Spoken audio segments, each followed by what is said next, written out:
slave. My people never scared, stand up, stay brave. For the people, by the people, we built this joint. All facts, no filter, always on point, speaking truth to power. We done playing by the rules, taking back what's ours. Fuck 40 acres and a mule.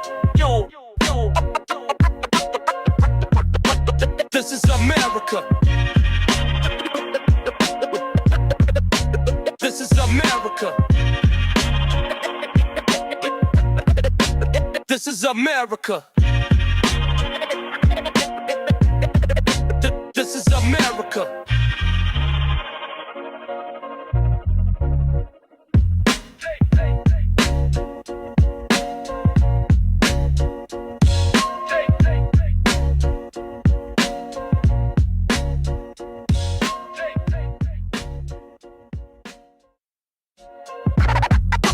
This is America, land of the free, home of the slave. My people never scared, stand up, stay brave. For the people, by the people, we built this joint. All facts, no filter, always on point, speaking truth to power. We done playing by the rules, taking back what's ours. Fuck 40 acres and a mule. Yo, yo. This is America. This is America. This is America. This is America.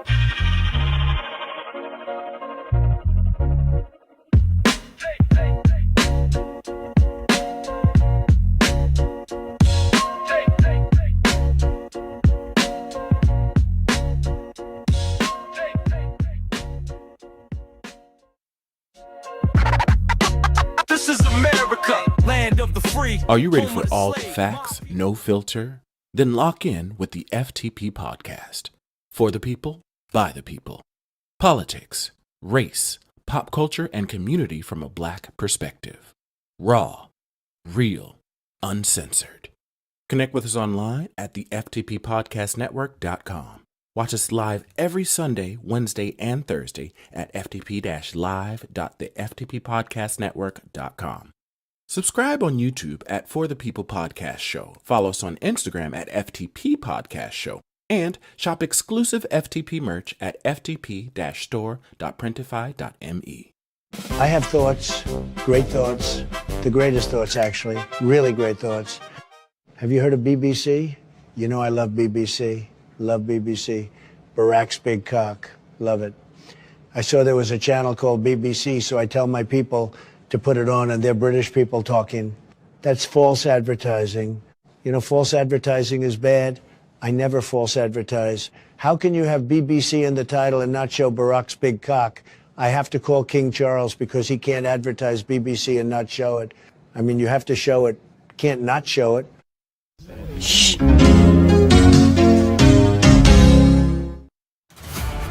Welcome to Fat on Fat Crime. Let's get ready to humble. Did you know that Paramount Plus is going to have the BET Awards? What the fuck is this world coming to? When I turn on to Paramount Plus, I expect to see like Dutton Ranch and Yellowstone and like CSI, not the BET Awards. Fuck BET. What is your A1C? Cause the way you EAT, you about to be DEAD. I know some shit you really don't want to see. A toothbrush, you halitosis having asshole. Soap and water, cause I know you smell like barf and bologna. Your feet, cause you can't fucking walk. You been on that couch since birth. If that motherfucker ain't on his last leg, that bitch is an amputee. The only way you getting off that motherfucker is dropping hook. I know your bed sores look like bullet wounds. You fuck food so much your face is pregnant. Your third trimester chin having asshole. You look like Peter Griffin if he was special needs. Everything about you is delayed except your appetite. Fuck Instacart. A bitch need a CDL deliver your grocery order. That's long haul freight. Fucking 60-year-old virgin. You got the fucking nerve, the fatdacity, the unmitigated motherfucking gall to be butt ugly and racist. Pick a stroker, you Elmer Fudd face motherfucker.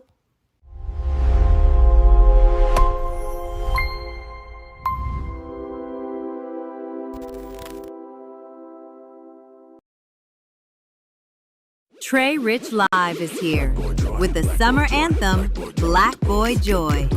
Turn it up, drop it low, catch the vibe. Black Boy Joy. Out now. Streaming on all platforms.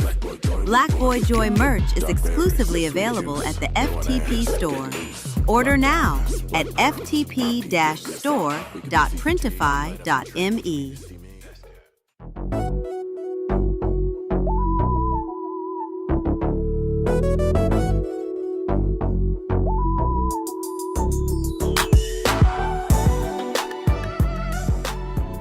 Who wants to be black? I don't understand that.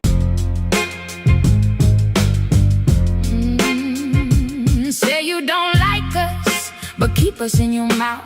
Born upstate, black sent from the south. Claim to be fatigued, yet seek us out. Need black rage bait for clicks and clout. Wanna take it low, we'll put it in the ground. Can't claim white pride using black sounds. You hate us cause you ain't us. Don't know how to feel, you colonized or monetized. The obsession is real.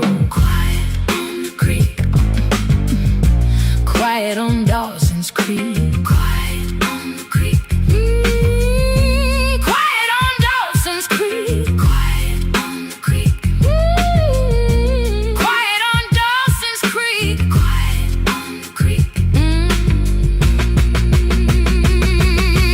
Walking white trash, but call us ghetto. Sister, brother, cousin, fuckers voted for a pedo.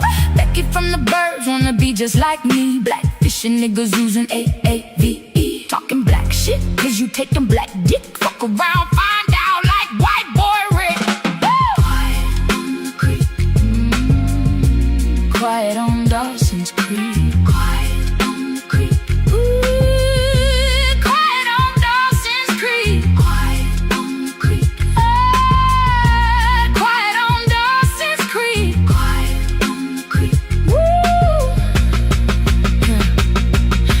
Keyboard crackers always typing tough. Ass whooping on J-Lo, bitch, we had enough. Handle your business, don't worry about mine. Fuck a millionaire, you gon' need a lifeline. You ain't gotta love us, just leave us alone. The hood stay on Peter Parker, bitch, it's no way home. Quiet on the creek. Quiet on Dawson's Creek. Quiet on the creek. Quiet on Dawson's Creek. Quiet on the creek. Hey, quiet on Dawson's Creek. Quiet on the creek. Quiet on Dawson's Creek. If they're walking in the park and they look too dark, Who we gonna call? the Mad Crackers. If they're having fun and they're in the sun, who we gonna call? The Mad Crackers. When they're in their car and we don't know who they are, who we gonna call? The Mad Crackers. If they're on the grill or they look to chill, who we gonna call? The Mad Crackers. They're black and proud, we're white and loud, who we gonna call? The Mad Crackers. The Mad Crackers. Minding everything but our fucking business.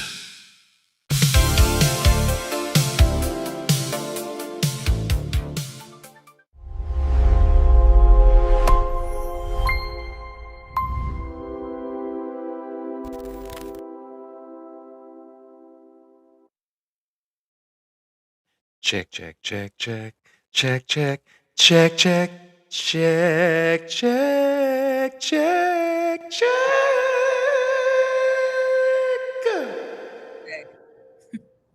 Check. Hello, everyone. Welcome to For the People podcast. For the people, by the people, bringing the voices back to the people. I am Trey Rich, and I am joined this morning by Livy Pope. Nikki will be on in just a second, but yeah, I feel like it has been a weekend for everybody. Livy, how you doing? I feel rested a little bit. Rest a little bit? I don't. I haven't been asleep. Really? I haven't been asleep. I'm real raggedy. I was being a slut from the 90s again. Not the And 90s.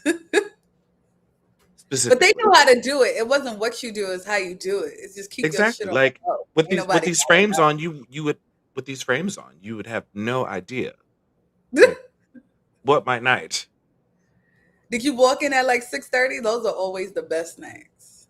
When you walk in at No, I walked in around 8:30, Oh, 9-ish. oh, Yeah. no. That's what I, was I that gotta a make hoe better. walk? Wait, this might be for after dark, but was it a hoe walk? It was definitely a walk of fame. Is what I Yeah. call it. Okay. That's not Mm. good. That's a walk of shame. I That's don't do usually before those. the cut. Shame. Ooh, shame and me are no unless it's low down dirty. Shame. Shame and I aren't friends. We've never known each other. No, I don't know who that girl is. I But I'd try be not out in to the tell her. streets. How's Oh, everybody doing? Hey y'all, I see y'all in the comments. I see HHCF, I see T Cope, I see K is my name. Let's see who else is over there. Over there, up out there. KK Flow, I see you. Ooh, who's the Owalian numero uno? Uno? Wait, I think that's wait.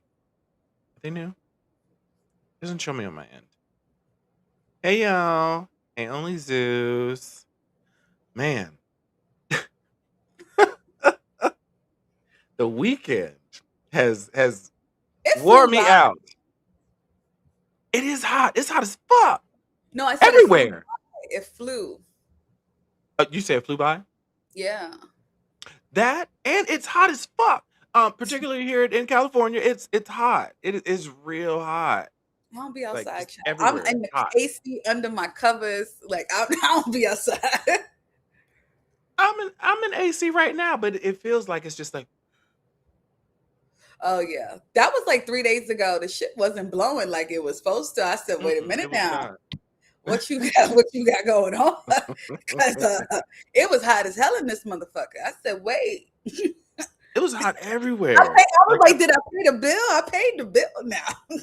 Yes, and listen, it's I'm pretty sure it's going to be a very very short show today because everybody's fighting for their life to to be alive. Okay, Chris is in transit, traveling somewhere, jet setting somewhere.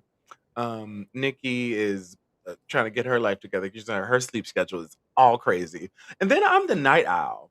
I don't know why we have ever picked 10 a.m. to be on anybody's show. But do you know how many 10 a.m.s I have missed? I The, was wondering, yeah, you missed. I think you missed one the other day. I don't know. Or last week was it listen, last week?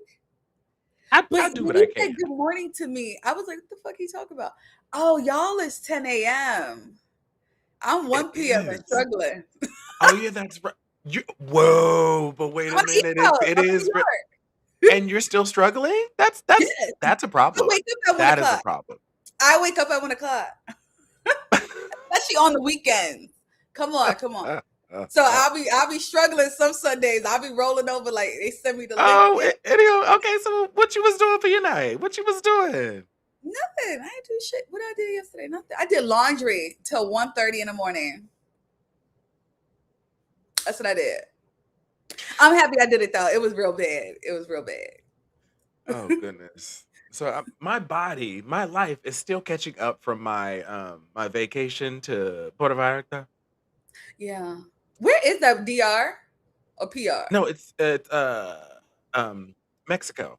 See, you asked me. Oh, See, my brain ain't even moving that fast. Oh, I'm so y'all sick. go. Cali people go to Mexico like New Yorkers go to Toronto, Hmm. Canada. Yeah, Y'all be basically, is yeah, it because nice? it is, and because it's like just a 2.5 hour flight, and you're like in a whole other vibe. You Yeah, know, I mean, yeah, California itself is already like laid back, but yeah, like Puerto, Puerto Vallarta is yeah. a whole other type of laid back. And then like the surrounding cities that are near, like if you fly into PVR airport, there's a bunch of different like I've places been you can to go to, like I've been to that thing that which one? sinkhole with the water. Sinkhole with the water. What the hell is that? What's it called in Mexico? There's a Oh, sinkhole with the water in Mexico. man, you Do know, I there's not like know a my big. It's like 1,000 feet down. No, it was by not Cabo. What's the other one? What's the main place people go party? Oh, Cancun. Yeah, Uh, stay cold with water in Mexico. Come on, it's famous. The Yucatan, damn. oh, Yucatan. Yeah. Yeah. But like if you fly into PVR, there's a couple places you can go to. There's like a place called Sayulita, which is just a little bit north of Puerto Vallarta, and it's even more of like a laid back town. Like Puerto Vallarta is still kind of it's very much a party city and very tourist-y. But then when you go up a little bit further north into Sayulita, it's really like these people came here to vacation and just never made it back to the States, and I love it. Like it's very that. Like when I went up Expatriate, there, what'd you say? expatriates. Yes, that. Okay. Yeah, but I'm looking into trying to be there too, cause like A lot of people move to Mexico. America doesn't want to talk about it, but like hundreds of thousands of people have moved, and it's causing a problem because we're like gentrifying them, so their prices are going up. yeah, that is a problem. Yeah, Those of and us that then I have been have to going forever and enjoying yeah, those low prices are yeah, pissed that the yeah, Americans are sliding up over the goddamn border and yeah, ruining our fun. yeah. Uh-huh. We've been partying cheap The for Mexicans years. trying to sing y'all back. They trying to deport y'all. Last time I checked. Listen. Since we all cousins with Trump, apparently, I wouldn't like none of us either. I wouldn't like none of us. Yeah, I we would like. gentrifying them basically. Like what y'all be doing to New York, black neighborhoods. Y'all doing that to the Mexican ones too. No, Yo, they white be people are a playing us virus because out, you know it ain't the black people moving there. playing us out, Yep. playing us out. Wait, not them reading me. In the comments, I love when Trey senses the opportunity to be messy. I love it. Oh yeah, I'm always messy. Listen, he's a very messy girl. Oh no. He never makes it home to mama. Oh Whatever my god. he said. I actually I do feel like Rick James, bitch, in a way, minus the Mm, cocaine is a hell of a drug. But yeah. Yeah. I feel like had I done something like that, it would be carrying me through. But I am I'm Rick fighting James at for the my end of his life. life. He was talking shit on Chappelle's show. Yes. That's me. And telling stories and shit. I'm Rick James, bitch. Like that's me. Yeah. Not when he was in his cocaine haze, beating up Tina Marie and shit. No, that was it's not me. I'm the more retrospective. I'm looking back at life like, ugh, damn, I did that. I'm looking. You know who I wish I had gone to clubs and been out in these streets with? Whitney. Nip his ass. Like I feel like she and I probably would have burnt a hole in earth. Okay, because I'd have burnt a woo, hole in her wallet. The fuck. And that jet miles, that's what he had. Yo, Bobby Brown had her flying all over the world. Oh, I want to go to London. Let's go to London. Spending her money. And Whitney, listen, okay. Blowing that's her so money. fitting. That's fucked up. That's fucked up. Listen, but because you can't go to your grave with the money. Spend it while you here. Spin Spend that. that. That's the Spend summer. that. That's the song of the summer, y'all. I didn't like it at first, but now you know what? I'm gonna let Carisha have it. Speaking of which, because you weren't on Wednesday when I shared Yeah. my my PVR moment. Mm-hmm. Wait, were you on with us? No, I wasn't. No, I wasn't. Okay. So, well, maybe I'll recap the people. Yeah, recap. I What did did I you did say? like a little. So I threw together just like some clips. Like I didn't edit anything.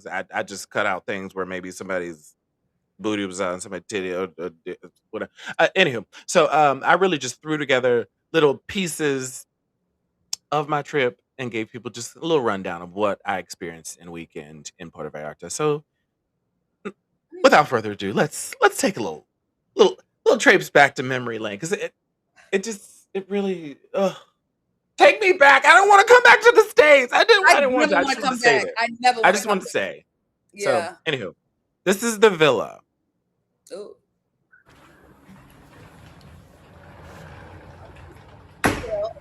I'm filming. I mean, I sped it up to like 120 so we could get around the entire thing and not be Fabulous tub dragging for it. overlooking the ocean. Yes. See, I'm usually not this kind of bougie. Like when I travel, I'm like, everybody hate me. Oh, you're that But girl. You be happy. Right. I love my bougie friends because they take me into these experiences, make me do this real expensive, real white woman shit. This is really that I would never usually do on my own because I'm a hood rat. Like I am a hood rat. Like you would stay at a hostel? No, not that hood rat. Okay. Not that hood rat. I'm the hood rat. I just happen to know people that have Airbnbs that are local and they're cheap and no extra amenities and shit. Because I don't plan on being in my room long. Like I'm not the type of person. Now this room. Oh, that's nice. Oh yeah. Yes, God. And you know when the sun was down, we was skinny dipping. Y'all be doing crazy shit in Mexico, like that man raping the little boy on a balcony. Not raping.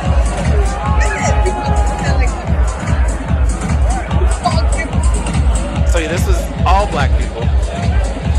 Out in these streets. We're at the costume party. Flat!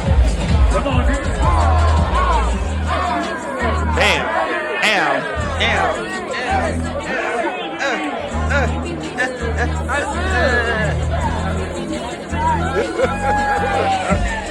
Yes, God. Wait, how was last night for you? I always have a blast when I'm in BB. Especially when I see familiar faces. It makes it that much better. It feels like a safe space. Wait, but why do I feel like a hoe from the 90s that was fucking like I was in my 20s last night?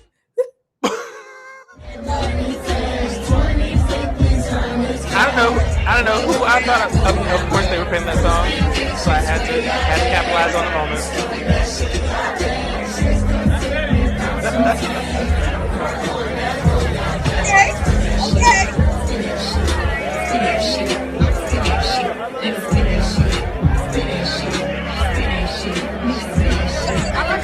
I hate it.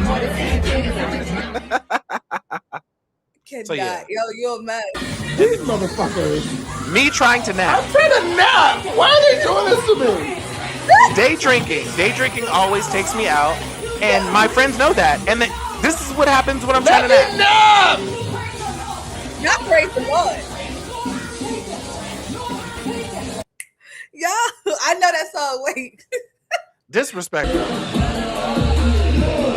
So they definitely had an astronaut descending from the ceiling. Oh, God. With the bottle.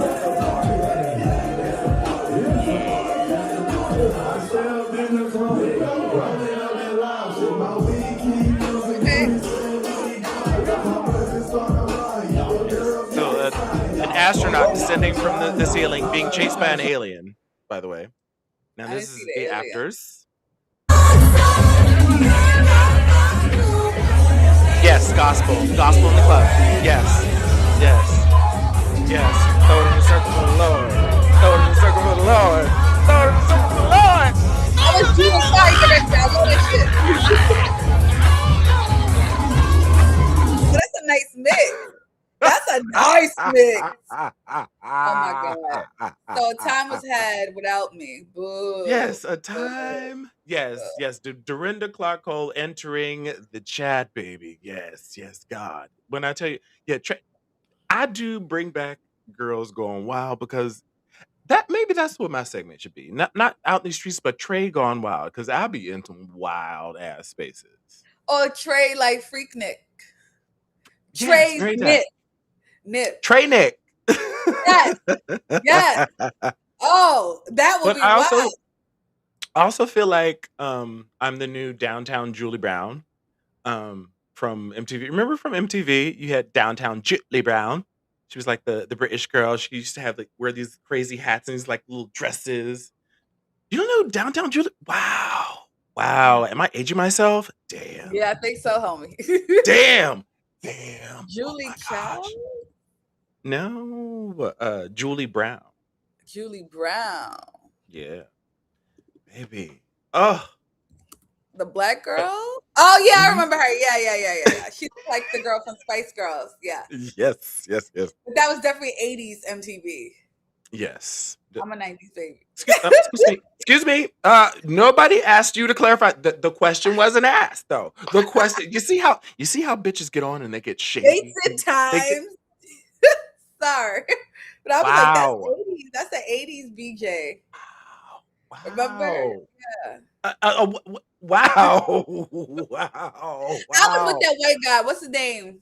Carson Daly. Carson Daly. Yes. Oh my God. I wanted to be Carson Daly so bad on TRL. I wanted to date him. Carson? I thought he was cute. I really did growing up. He's the only white boy besides Justin Timberlake I thought was Carson, cute. though? Yes. And he's smart and funny as shit. Carson? Okay, I guess. Whatever. Nick, is that Nikki? Nikki trying to show up and do some things. Nikki, where you at? Is that you? She tried to pop up. Not this yawn. That's what you got for us today? This is my morning time. This your morning. This my morning too. Oh my God. I did a lot on Friday. I ran errands. This Nikki, baby. Hey y'all, I'm here. Listen. It's rough. It's hard out here for a pimp, ain't it? Listen. Baby. I'm sorry, y'all. I had to wake up at like 5 a.m. to cook hubby breakfast and get him out the house. It took forever for me to try to get back to sleep. I forgot my alarm. I love y'all, so I'm here. Listen, we all fight today. I feel like, I don't know. I feel like who did it and what. Nikki looked like she got rode hard and put away wet. Wow. Damn. Is that a good thing or a bad thing? I mean, hey, listen, I don't. Is it a good thing or bad thing? Yes, it's a great thing. It's a great thing. Mm-hmm. But because when hubby be home, we don't. You barely hear a peep out of Nikki. She be quiet. She be quiet as a church mouse. Just like I'll be over here, but I'm just y'all. That phone. Listen, the phone is either on silent or do not disturb. It's either it's one of the other. So I'm here, y'all. Yeah, I wasn't gonna leave y'all hanging. Listen, we really wasn't talking about shit because everybody trying to pull their life together on a Sunday. This weekend the whole week went by fast. The summer going by fast. Like, what the fuck is happening? It's hot. Like it's real hot. It's hot for no goddamn reason. Next summer gotta be everywhere. Global warming. Damn, Germany said I'm looking rough. God damn. See? Don't do me like that. Shit. Fuck a duck. God damn. Damn, bro. Well, I still love y'all.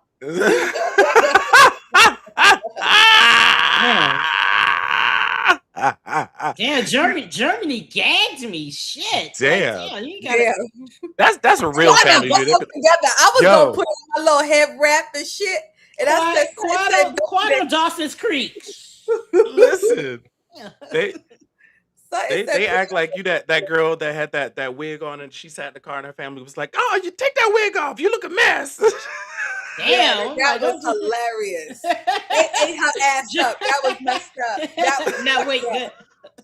Now, to be fair, she could have went with any other style with that motherfucking bob. So she deserved the hate she got for that motherfucking bob because you too young to have a fucking bob like that. Germany said, "I said it with love." I know you said it with love, y'all. I'll be the first one to tell you, I have days.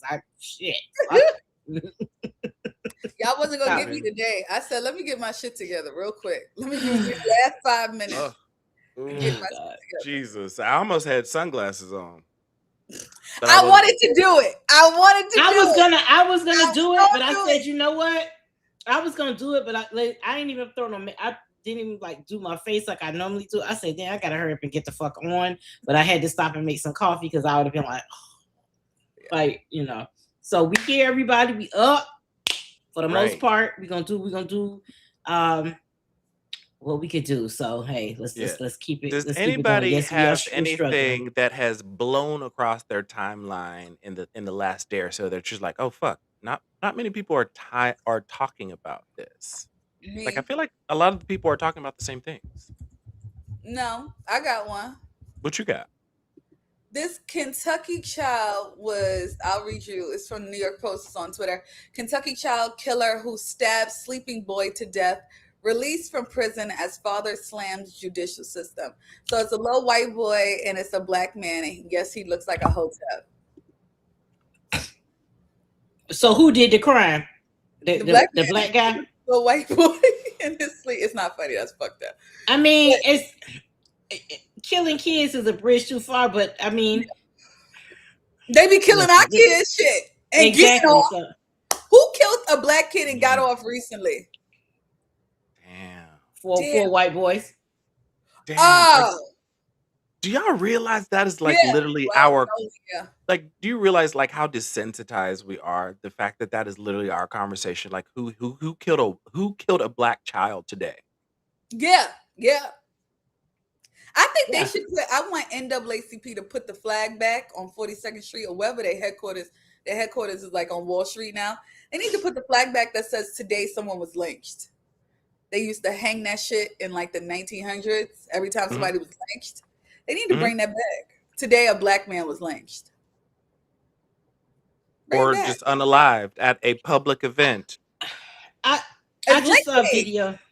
I just saw a video of a black woman, and she just simply said, "In any lifetime, to paraphrase, in any lifetime, I would come back and choose to be black." Right? She's not a big creator, right? Yeah. It had like 75 likes and 195 comments, and the majority of those comments are white people being weird. Like, matter of fact, let me. I know. Let me go back to Google. I can't. I can't now. And so she made the reason why I saw that video. She made a follow-up video telling people, she's like, "Listen, I posted this video, and I posted this video, and the interaction said I did it on all platforms, and she got weird comments across all platforms. But she said TikTok is where it was like the worst. So when I saw that fucking ratio of the fucking comments, so she made another video saying, "Hey, black people, can you go look at my video and interact with it and like offset the negative comments with like positive comments of about being black?" And while I'm looking that up,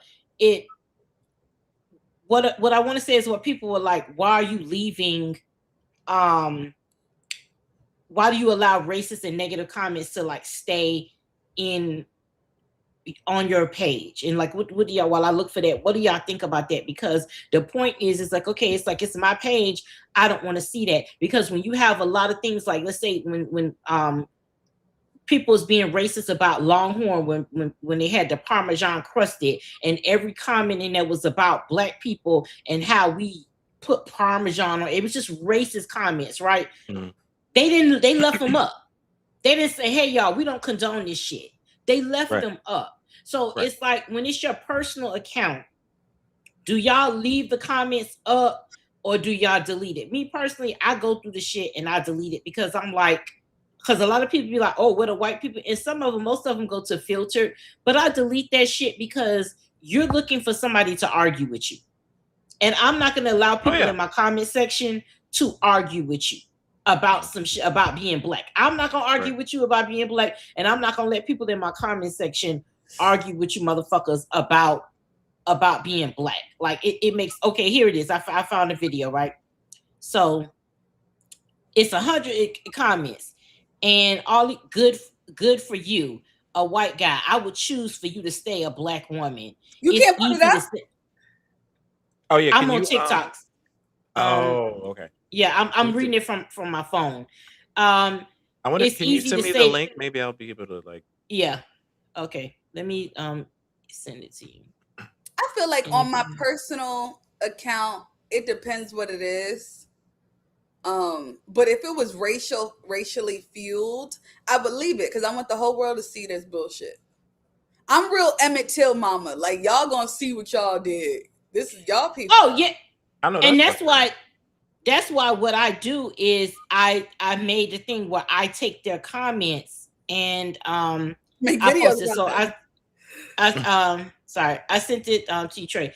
I take their comments and I save them. I screenshot them before I delete them, and then I compile them, and then I put them up. You and said so compiled. I cannot. I'm sorry. Did I use the word? I No, compile no, them. that's the right. You said I Okay. compile them because there's so fucking many. Damn. Yeah.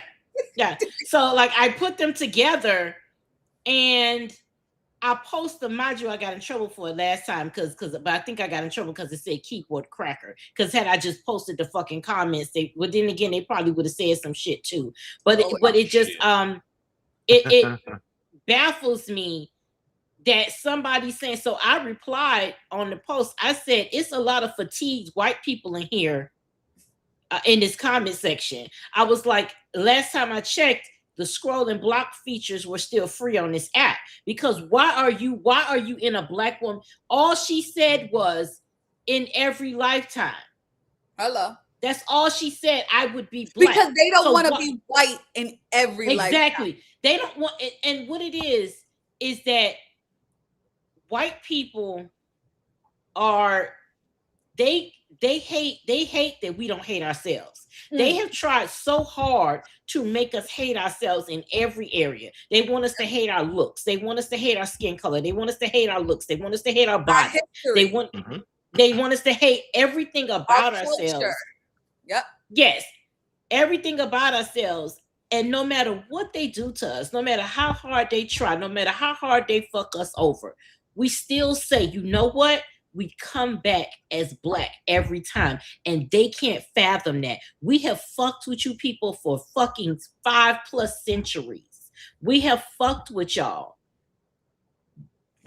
I can't fathom that you would want to come. And like you said, they don't want to be white. They don't. Right.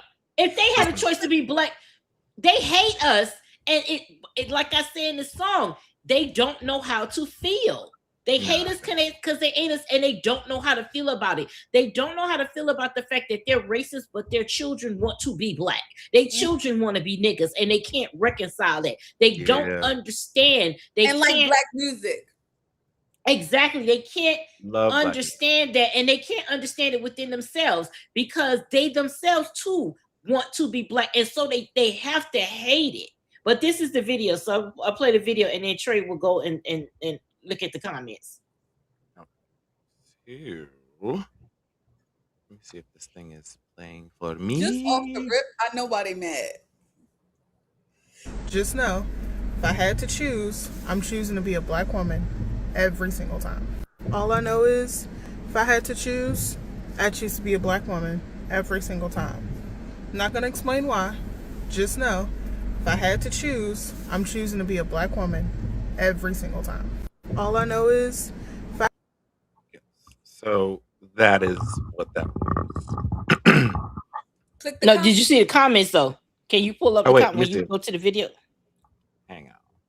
You know, I'm new at this share screen thing. Hang on. But I can tell you why they was mad. Imagine that in their mind. I don't want nobody in my comments talking greasy. I'm from the Bronx. Don't do that. All I know is, if I had to click on this, I choose to be a black woman every single time. I'm not gonna explain why. Just know. Wait. Damn it! Is, if I had to, you know, the pause and then go to the comment of womanhood, right? So she doesn't fit that. And that's and so we don't have a choice. You don't look Eurocentric, but you're happy about it, and you would never want to be us. You would never want to look Eurocentric. Like that. See how it's good for you, the passive aggressive shit. Like if you go through the comments again, there's more. Look, I choose to be 5'7" thin, olive. Nobody gives a fuck. Nobody I'm cares. choosing to be a white guy.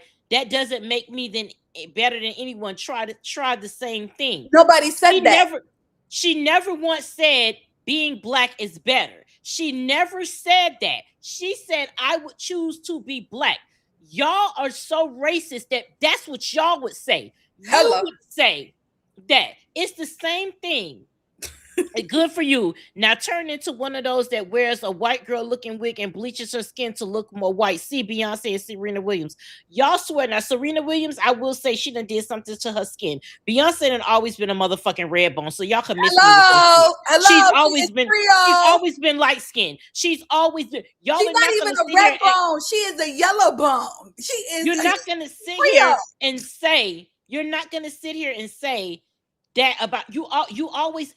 This is what I don't like. First of all, white women, y'all do not own the archetype that is blonde fucking hair. Hello. There's a whole hair. There's not Africans, Aborigines, and there's a tribe that has fucking blonde hair, and they're black people, okay? And they have blonde hair, and even if they didn't, y'all don't own hair colors. You don't own hair colors, and you don't own hair textures. You don't. And you associate your blonde hair. You don't, matter of fact, low key, you bitches are mad that black women look better as blondes than you do. That's why y'all don't like shit. Because you know how I know that y'all racist as fuck? Because it wasn't until Beyonce started talking black shit in her, like putting, and she played the long game. She did what she had to, so she could be able to do what she wanted to do in terms of talking about her blackness. She not saying she prolonged it, because we know she's been black the whole time. But when she started with self-titled, now so what was the one that had Formation? When she did Formation, that was right there to signify that this shit ain't for y'all. It's for niggas, all right? Yes. That song and every album broke white women. It broke them. It broke them. So then you notice how they started talking about her wearing the blonde hair, right? Because there was a Pepsi commercial with Britney, Pink, and Beyonce. Yes. 3 women with platinum 613 hair. Not nary a word was said. But the moment she said, my shit ain't for y'all, this is not for y'all. Yeah. And she didn't even have to say it wasn't for y'all. They knew it wasn't for them. Yep. Then all of a sudden, Vision. all of a sudden, it became, oh, she's trying to be white. Yeah. Because it wasn't for them. That's just like when we have stuff that's targeted to black people. If you have a black-owned business and your target audience is black, right? Which is going to be, right? We don't say only black only. It's black owned, not black only, right? But white people, when you don't include them, oh, well, how would you feel if we had whites only? Everything in this fucking country is whites only, which is why you had to have black shit. That's why people had to have black owned, because of whites only. But that's the thing. Y'all put the only in there. Back in Jim Crow, it wasn't niggas putting up whites only signs. If that was the case, we wouldn't have had the civil rights movement. If that was the case, if y'all was so motherfucking inclusive, we wouldn't have had the civil rights movement. So what the fuck are y'all talking about? Y'all say only, because that's what y'all do. The racism is in you, and so you project it upon other people. We're not saying you can't shop at a black-owned business, but that's how they act, though. When they come in, oh, can I come in? Can you ever see they act that way? Black-owned shop or whatever? Can I come in? But they act that way. But knowing that 9 times out of 10, they're not gonna buy the fucking product. So why are you making an issue? Because a lot, and again, I go back to my mutual Chantal. She sells jewelry for black women. She says that. She doesn't say black only. And the number of videos that she's made it a series at this point of the white people in her comment section that literally use that as a way to be racist. They use that as a trope, as an entryway, as a segue to be racist, because all of them, all they say is, how would you feel if I sold jewelry to only white women? So she gagged one of the ladies. She said, you do nails. Do you do nails for men only? No, but your target audience is who? Women. Because who gets their nails done more? Women. Can a man come in your shop? Yes, but you're not going to market to men more than you would market to women because women get their nails done more. That makes sense. They put the only in there. And so they're looking for black people. They're looking for black people to put the only in there so they can say, ha, see, you're being racist, because it's in them to be racist. It's in them to segregate. It's in them to say only. It's all in them. And it's projection. And that is exactly what they do. Shout out to Germany for a donation. Germany says, Nikki looks good. Thank you, Germany. I love you. I know you didn't mean no harm, but I know you love me, and I love you too. So thank you. But yeah, it's just like I don't understand why we can never just say we're proud. They can say white pride, right? And we're not telling. This is the thing. Black pride. The reasons why white people can't say white pride is because of white people. Because white pride is synonymous with white supremacy. Y'all did that. Right. Y'all did that. Y'all forgoed having actual culture, embracing your Ireland and your Scott, all these different and all that, all of your roots, right? Y'all forgoed all of that shit. Y'all gave all that shit up, right? To be white in America. Yeah, y'all could have culture. Like when y'all be like I don't know, he's 323. Like we work at the airport. What you talking about? Right, he's like I think you got 3 videos. You telling me you got 3 minutes to rap? What you talking about? Oh, you sent videos. Okay.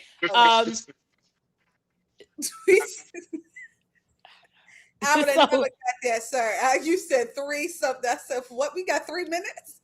Okay, Y'all said it's gonna be a short and slow, but damn. But I was like, what? So for that to be, what was I saying? You was talking about like the tropes and how like these white people. Vision have fucked me up, y'all, because I forgot what the fuck I was talking about. Can I say something? Look, I think that it's like what Maya Angelou said. You had us fucked up. I said, what he doing?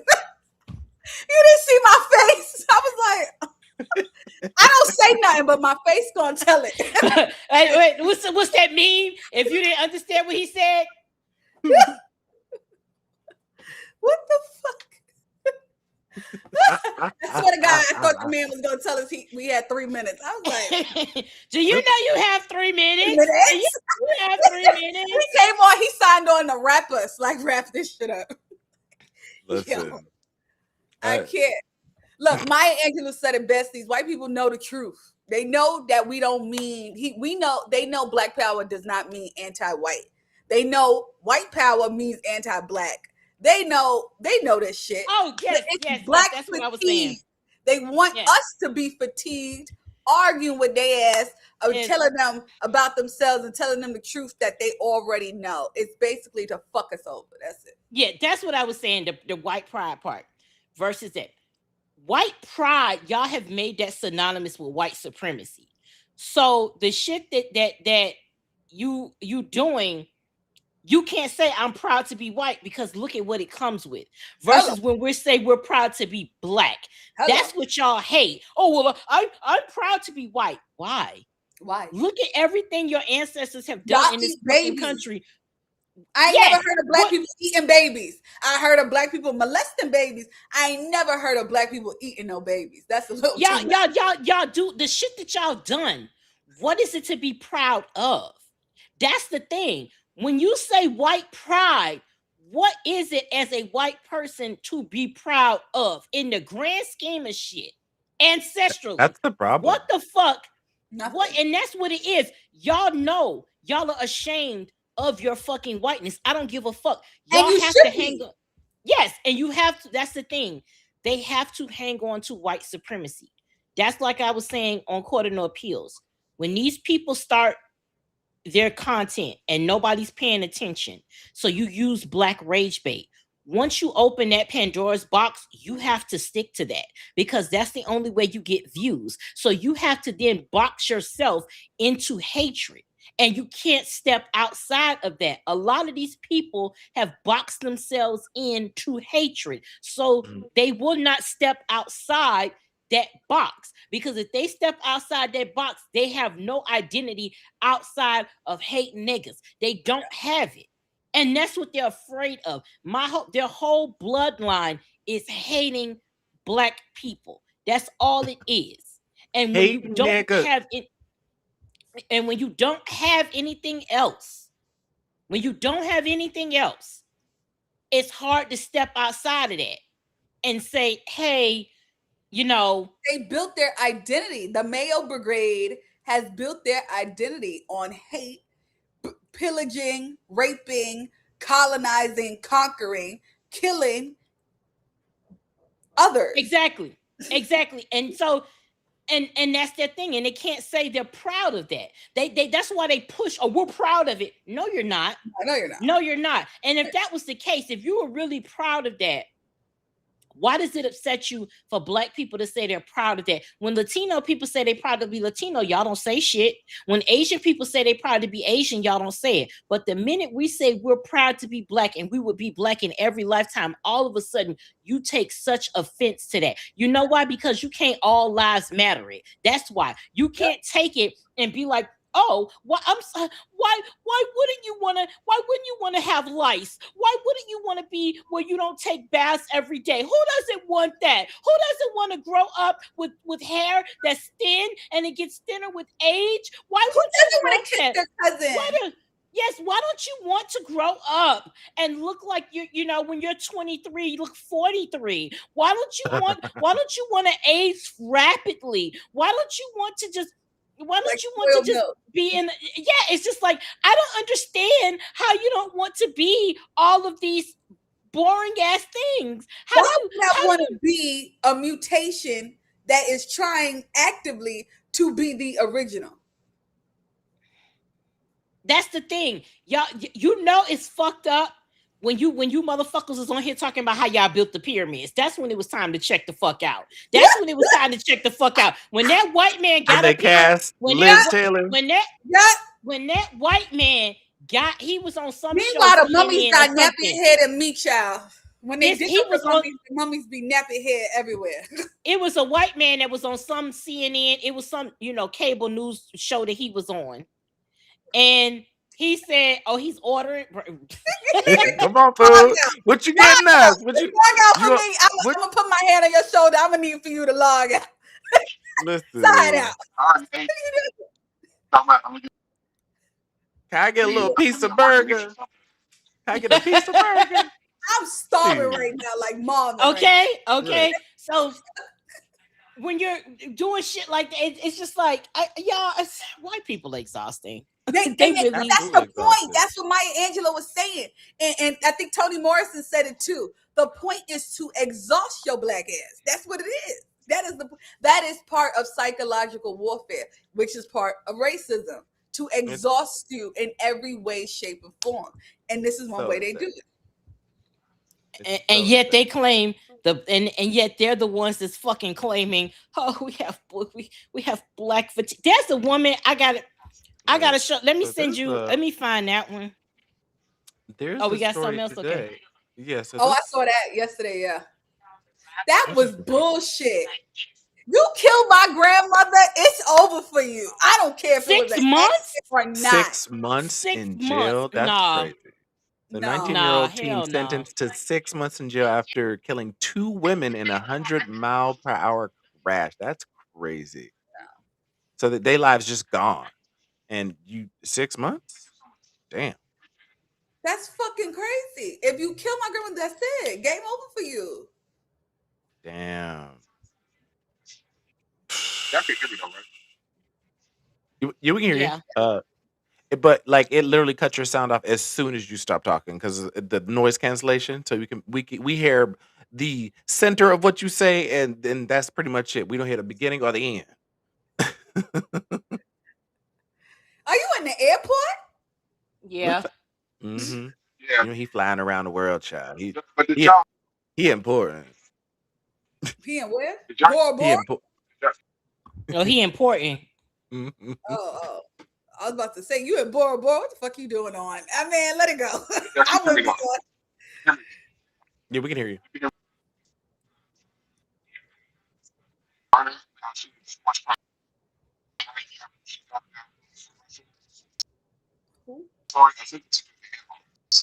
Text it to us. Which Text one? Put it in the That was chat. your girl. You want to see what the Oh yeah, the noise gate is cutting off your sound really bad. Like, but He said something about. Did you see? He sent you something? Something about Eric a garden. Garner, was it Eric? He said something about. I'm checking the Put it in the chat. Yeah. Oh, Brittany Griner. Oh. Okay. You Nelson Mandela ass bitch. Was it the Brittany Griner? Cannot. Yes. You Okay. Nelson So Mandela ass bitch. I done held you the fuck down, and this is what you do. Yeah. She. I'm winning now.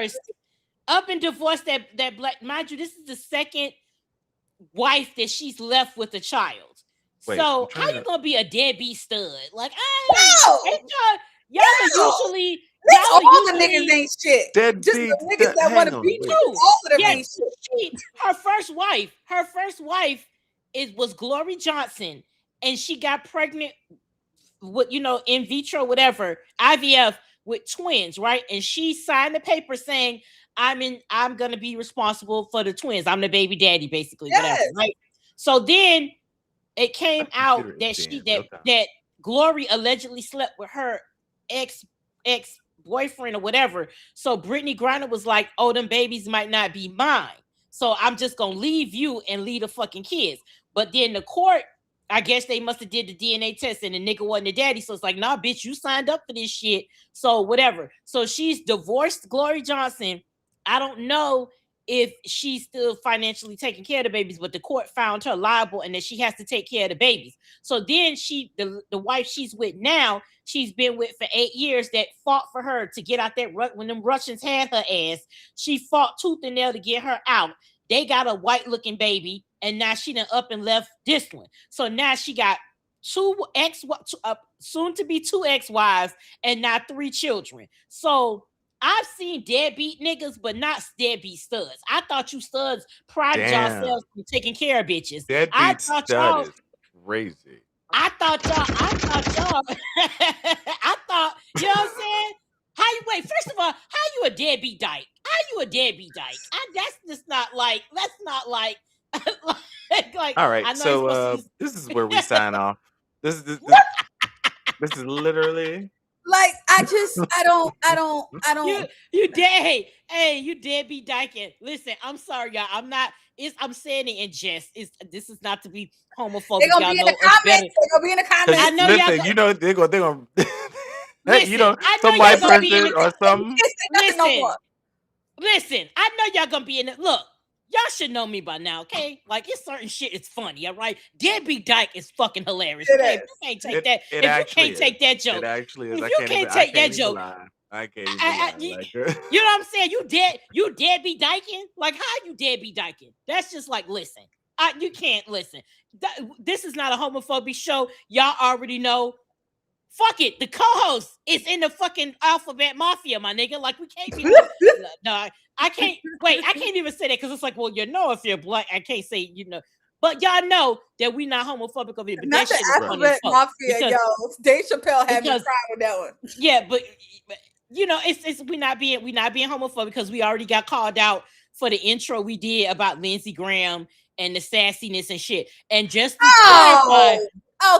clarify. Just to clarify. Oh, come on now. Sip. Just to clarify. Must be nice. Must be nice. Look like a nigga with a new job. That's an arrow spritz. And he's having an arrow spritz. No, it looked too thick to be an aeroparol spritz. It's too thick for that. What is that? That look like a mango something. We love a nigga with a job and shit. Be flying around and stuff. Oh my god. Hey, Daddy Woodward got a job. Cash out. Flew me out. You gonna flew me out? You see, he got these guns. He got his guns out at the airport. Like I'm at home, so I got a wife beater on. But he got out there. That's how he traveled. He traveled with his guns out. Professional, Well, real pilots in the professional. airport. I look good in the airport because of the pilots. Like I don't prescribe to that bonnet and pajamas in the airport because my husband might be in the airport. So I like to do casual chic, like I mean, I've had New York chic. I had a bonnet once, but like I still had my like good outfit, but I wasn't finna like first of all, I wasn't looking for no, but I wasn't finna fuck up my green. Like I had a lace front that I was like still, getting together, and I wasn't finna fuck up my hair at 2 a.m. at the motherfucking airport. Plus, I wasn't looking for no niggas, so I didn't give a fuck. I was on my way to Jamaica. If I met some dick, it was gonna be over there. So I what I'm saying? I didn't like I wasn't looking for terminal dick. You know what I'm saying? I was looking for overseas dick. So like once I be looking for frequent flyer miles, free flight dick. Okay. Yeah. I was just like, I feel you, but I date pilots, engineers, all of that. I'm telling you. We could segue into that section with the whole especially with the I don't know, a Tuskegee where it was like, they can't wear the bonnet. First of all, want them to wear suits. Now, see, I was cool with the do-rag, and I was cool with the pajamas, and I was cool with the bonnets. But I gotta wear a suit to class. First of all, I think no, because you know what? My whole issue with it is that it's an HBCU and it's rooted in anti-blackness, because that's exactly what it is. Now, do I think no, it because it's ridiculous. Gen Z is ridiculous. I understand that, but first of all, if you paying some money for something, and nobody is gonna tell you how to show up there when you paying motherfucking tuition. Now, if you're paying $50 or something, but you're paying tens of thousands of dollars per semester to be some fucking place. Now, you gotta understand. How about you act like it though? Why are you coming to class? I understand that, but it's like, first of all, it depends on what it is, because you know what? It's when I say it's rooted in anti-blackness. If that's the case, why don't they have that rule at all universities? Why are you singling out HBCUs? That's my issue. Because we're not gonna act like white bitches don't go to school in they motherfucking pajamas, because they absolutely the fuck do. I don't have a problem with pajamas. I have a problem with the bonnet and the do-rag. But no, because if that's the case, so what? So white people, because they don't wear bonnets, then it's okay. White people wear bonnets now. They got designer Louis Vuitton bonnets. I don't want to see that shit either. But this is the thing. I don't care. This is the thing. An argument can be made on both sides when you're saying that you're preparing them for the future, but at the end of the day, But at the end of the day, it's not an internship. That's a college campus. That's a class that you're paying to attend. Now, if you're the instructor and you say, "Hey, in my class, I would prefer you to dress this way. This is what, as the teacher, I would prefer," and then explain this is the rationale behind it. But the whole do-rag and bonnet and pajamas is rooted in anti-blackness. And how the fuck are you an HBCU and you're establishing a policy that's rooted in anti-blackness? Because you're not going to PWIs and telling these white bitches that wake up and don't wash their ass. We might come in a bonnet and a do-rag, but that motherfucker is clean and so is our ass. Unlike them. If you're not making this a rule with all colleges and universities, then it shouldn't be there. Because I understand the need, because you want Gen Z to understand that you show up in certain places, but at the end of some dignity. Yes, but there's another way to do that. If that was the case, you could have, as a freshman, they have different orientations. As a freshman coming in, and as a senior going out, there should be a mandatory class that you have to take with regards to professionalism, not professional. I don't want to say the word professional, but etiquette, proper business etiquette. That is what you should have if that's what you're trying to enforce ultimately. You want to get them coming in and you want to get them going out.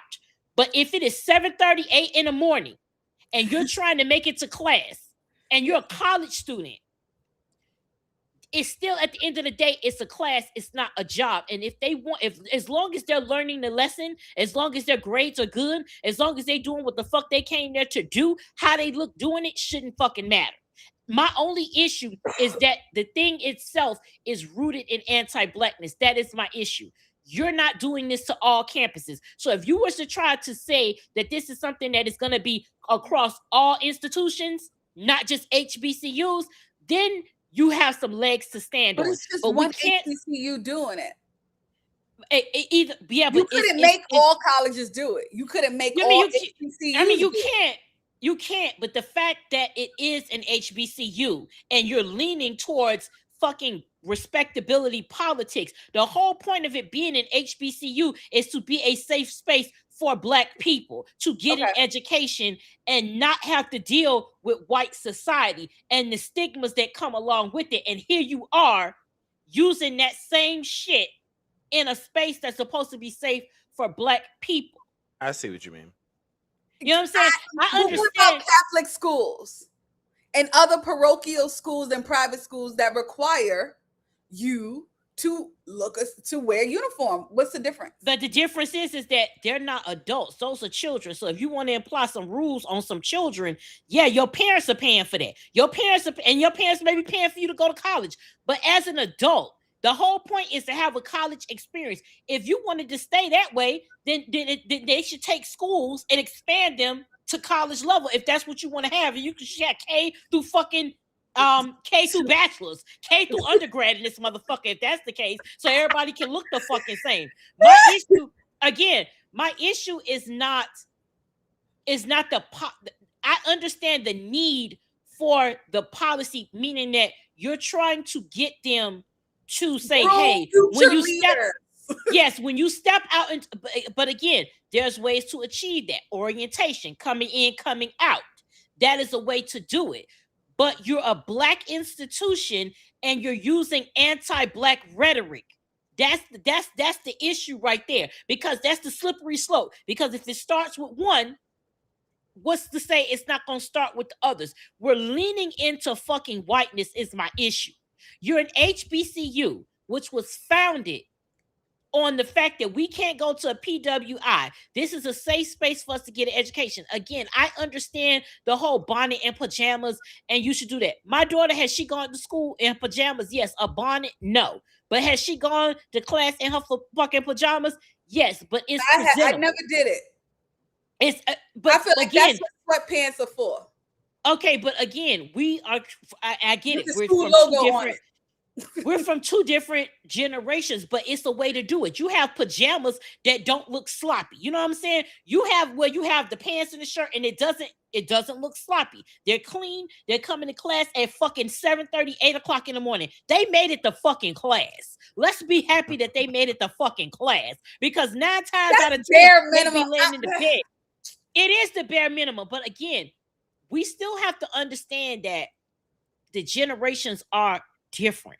We got to understand that. The things you have to ask yourself. Yeah, but the workforce isn't. And that's what it's trying to prepare you for. Your bosses are going to be boomers. You try these boomers, your ass getting fired. Come to work for shit. And I understand that. But at the end of the day, that is a classroom. If that's the case, are you preparing second graders for the boardroom? No. Yes, they make them come in uniform and everything. You don't see them. No, a uniform. Yeah, but a uniform is not the same as like a suit and tie. And again, it's the respectability politics, because it's not just a uniform. Okay, you for okay. Suit and tie. Okay, so let's take this. What about the person that has locks, right? Yeah. They come a person that has locks. Yeah. No, they got locks. They look presentable. They don't wear pajamas, and now they study to become a doctor. But because they have the locks, they're professional looking. But because they have the locks, people don't want them to perform surgery because of the way that they look. Yesterday, she said she wanted to get locks and she want to try it out. And I said, I want to get locks too, but I'm a lawyer.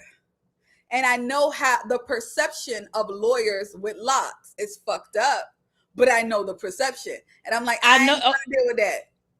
Okay, but at what point, if we don't deal with that, then it continues to perpetuate. So at what point should you not be able to say, I have locks and that has nothing to do with my job. That has nothing to do with who I am because you're judging me off my hairstyle. When you have white women and white men with neon colored hair that are allowed in professional spaces and they don't get judged. So what I'm saying is you starting out with taking away their ability to express themselves in a classroom, you're already putting white policies into place. Is it fair that that's how society sees you? No, it's not. But at what point do we stop it? Or do we keep feeding into it? At what point do we stand up and say, hey, I'm a lawyer.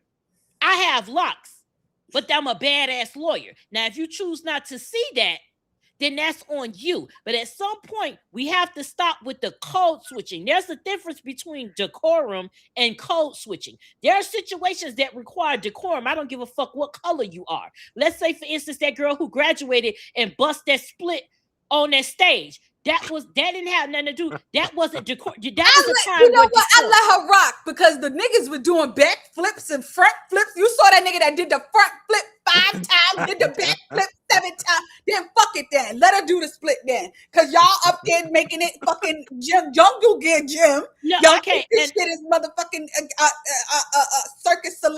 So that everybody go ahead then. I get that, but at the same time, acrobats. There was a place that I don't think that was the right time for that. That it had nothing to do with respectability politics. I just don't think that was the right place to do something like that. That didn't have nothing to do with being black or respectable too. But hey, that's what's going on now. But exactly. But I think that if we keep giving into it, then it doesn't stop. If anything, it reaffirms white people's belief that this is what the fuck they need to keep telling us. Oh, I can't be a pilot and have locks, or I can't be a black woman and have a 613 bust down and be in corporate America. You absolutely the fuck can. But you need to jump outside and this is what the fuck I'm gonna look like. This is what I'm going to do. And you have to start to force that to be the new narrative because it doesn't take away. We use the term professional in the wrong sense. Professional is in terms of the job itself, not the person or what you look like. When people tell you, oh, you need to dress professional, what they mean is white. That's what they mean. They don't mean you need to dress for the job. Because when you say I'm a professional, if you're a lawyer, I'm a professional. That means you're a professional at your profession. It has nothing to do with how you dress. But we have taken the word professional and made it synonymous with whiteness. So if you don't talk professional, you need to be more professional. You need to be more white accepting. You need to look professional. You need to be more white presenting. You need to make white people more comfortable with accepting who you are. That's what that means. It means that when I have an interview, do I wear my hair like this, or do I put on wear my hair in a straight? No, but yeah, and it's like I shouldn't. I'm getting this job. I don't give a fuck. Yeah, okay, so I believe it. I don't. Has respectability politics held us back? I think it only propelled us forward. I don't think it ever held us back. Like y'all I come from NAACP background. I'm gonna put on my good suit. Look, I don't, that's y'all critique of NAACP, but like, what does it really stop us or stunt us? I don't think so. I think it's helped us get a long way. I'm real Dubois about this shit. I believe in double consciousness. I'm sorry. No, I understand that. And again, switch like a motherfucker. I don't care. Have you heard my voicemail? I code switch like a bitch. No, I'm born in 1980, so I understand code switching. I don't care. No, I understand code switching. I do. But there comes a point where we have to stop that.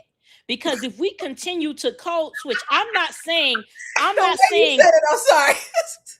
Yeah, it comes a point where if we continue to do it, then they're never going to stop the narrative that we have to. They're never going to stop putting us in a position that we have to. Again, there's the way that I talk. If I went into a boardroom, I'm not going to maybe say everything I say here. And again, it's not respectability. I understand corporate America. I understand corporate America enough to know that. But when I say there are other ways to fight that, when I want to wear my hair the way I want to wear it, if I want colors in it, whatever the fuck, I'm going to wear that. You're not going to tell me that I can't fucking wear it. If I'm going to have long nails on, I'm going to have my long nails on. I'm going to do, as long as in my clothing is acceptable, I'm not going against the dress code, then I'm going to do that. I'm going to speak the way that I speak. Now, do I know how to switch up in terms of talking? This is what I do. I talk how I talk. But when I'm sending emails and things like that, I let them know that I speak their language.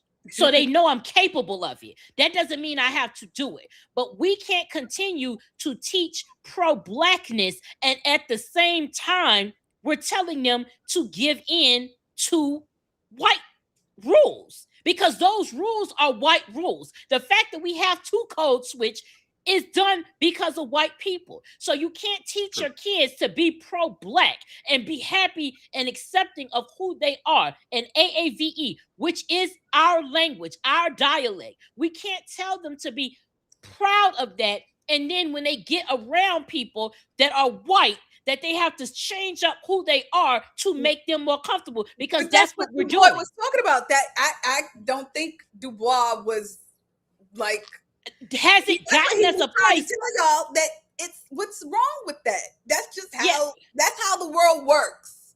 That's how the world works. But okay, way when you go in front of white people, so you gotta have when does it change? When does it change though? If we just operating off that's how the world works, then we should just continue to take the shit that white people dish out to us, because that's the way the world works. Yeah, because eventually you have to stop going with the shit, is what Nikki's saying. So like, the way of the world is the shit that we've all been going with. A lot of us have been brought up in the shit. A lot of us have been educated in the shit.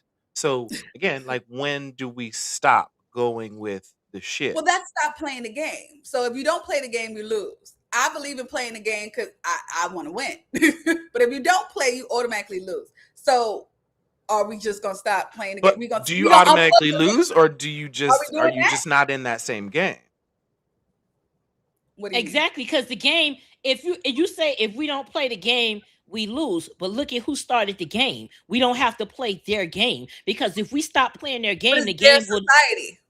Yeah, but if we stop playing the game, at a certain point, the game itself won't exist. That's what I'm trying to get to. At a certain point, if you stop playing the game, if there ain't nobody playing the game don't exist, because nobody's playing it anymore. If we sit here, and again, there's a difference between, I don't subscribe to respectability politics, because you're going to see me how you see me regardless. That's my issue. You're going to see me as a nigga, no matter if I got locks, braids, straight hair, kinky, but can I put whatever. my best foot forward? And then if you still see me as a nigga, then oh well. I think that was why isn't your best foot forward, being who you are, has to be enough? Because if white people have the room to put their least foot forward, they never put in their best, because they mediocre as fuck. So they get to exist and be mediocre, while we have to and again, I understand the game, we have to go twice as hard. But when you teach when you teach your children to be greater than rather than equal to, when you teach them that, then the game is on them. Is not wearing pajamas to class, though. No, think about it this way. What if we had a march? What if Martin Luther King had marches and everybody was wearing pajamas? Do you think that would have been effective? Yeah, but who? Okay, it wouldn't have been effective to who?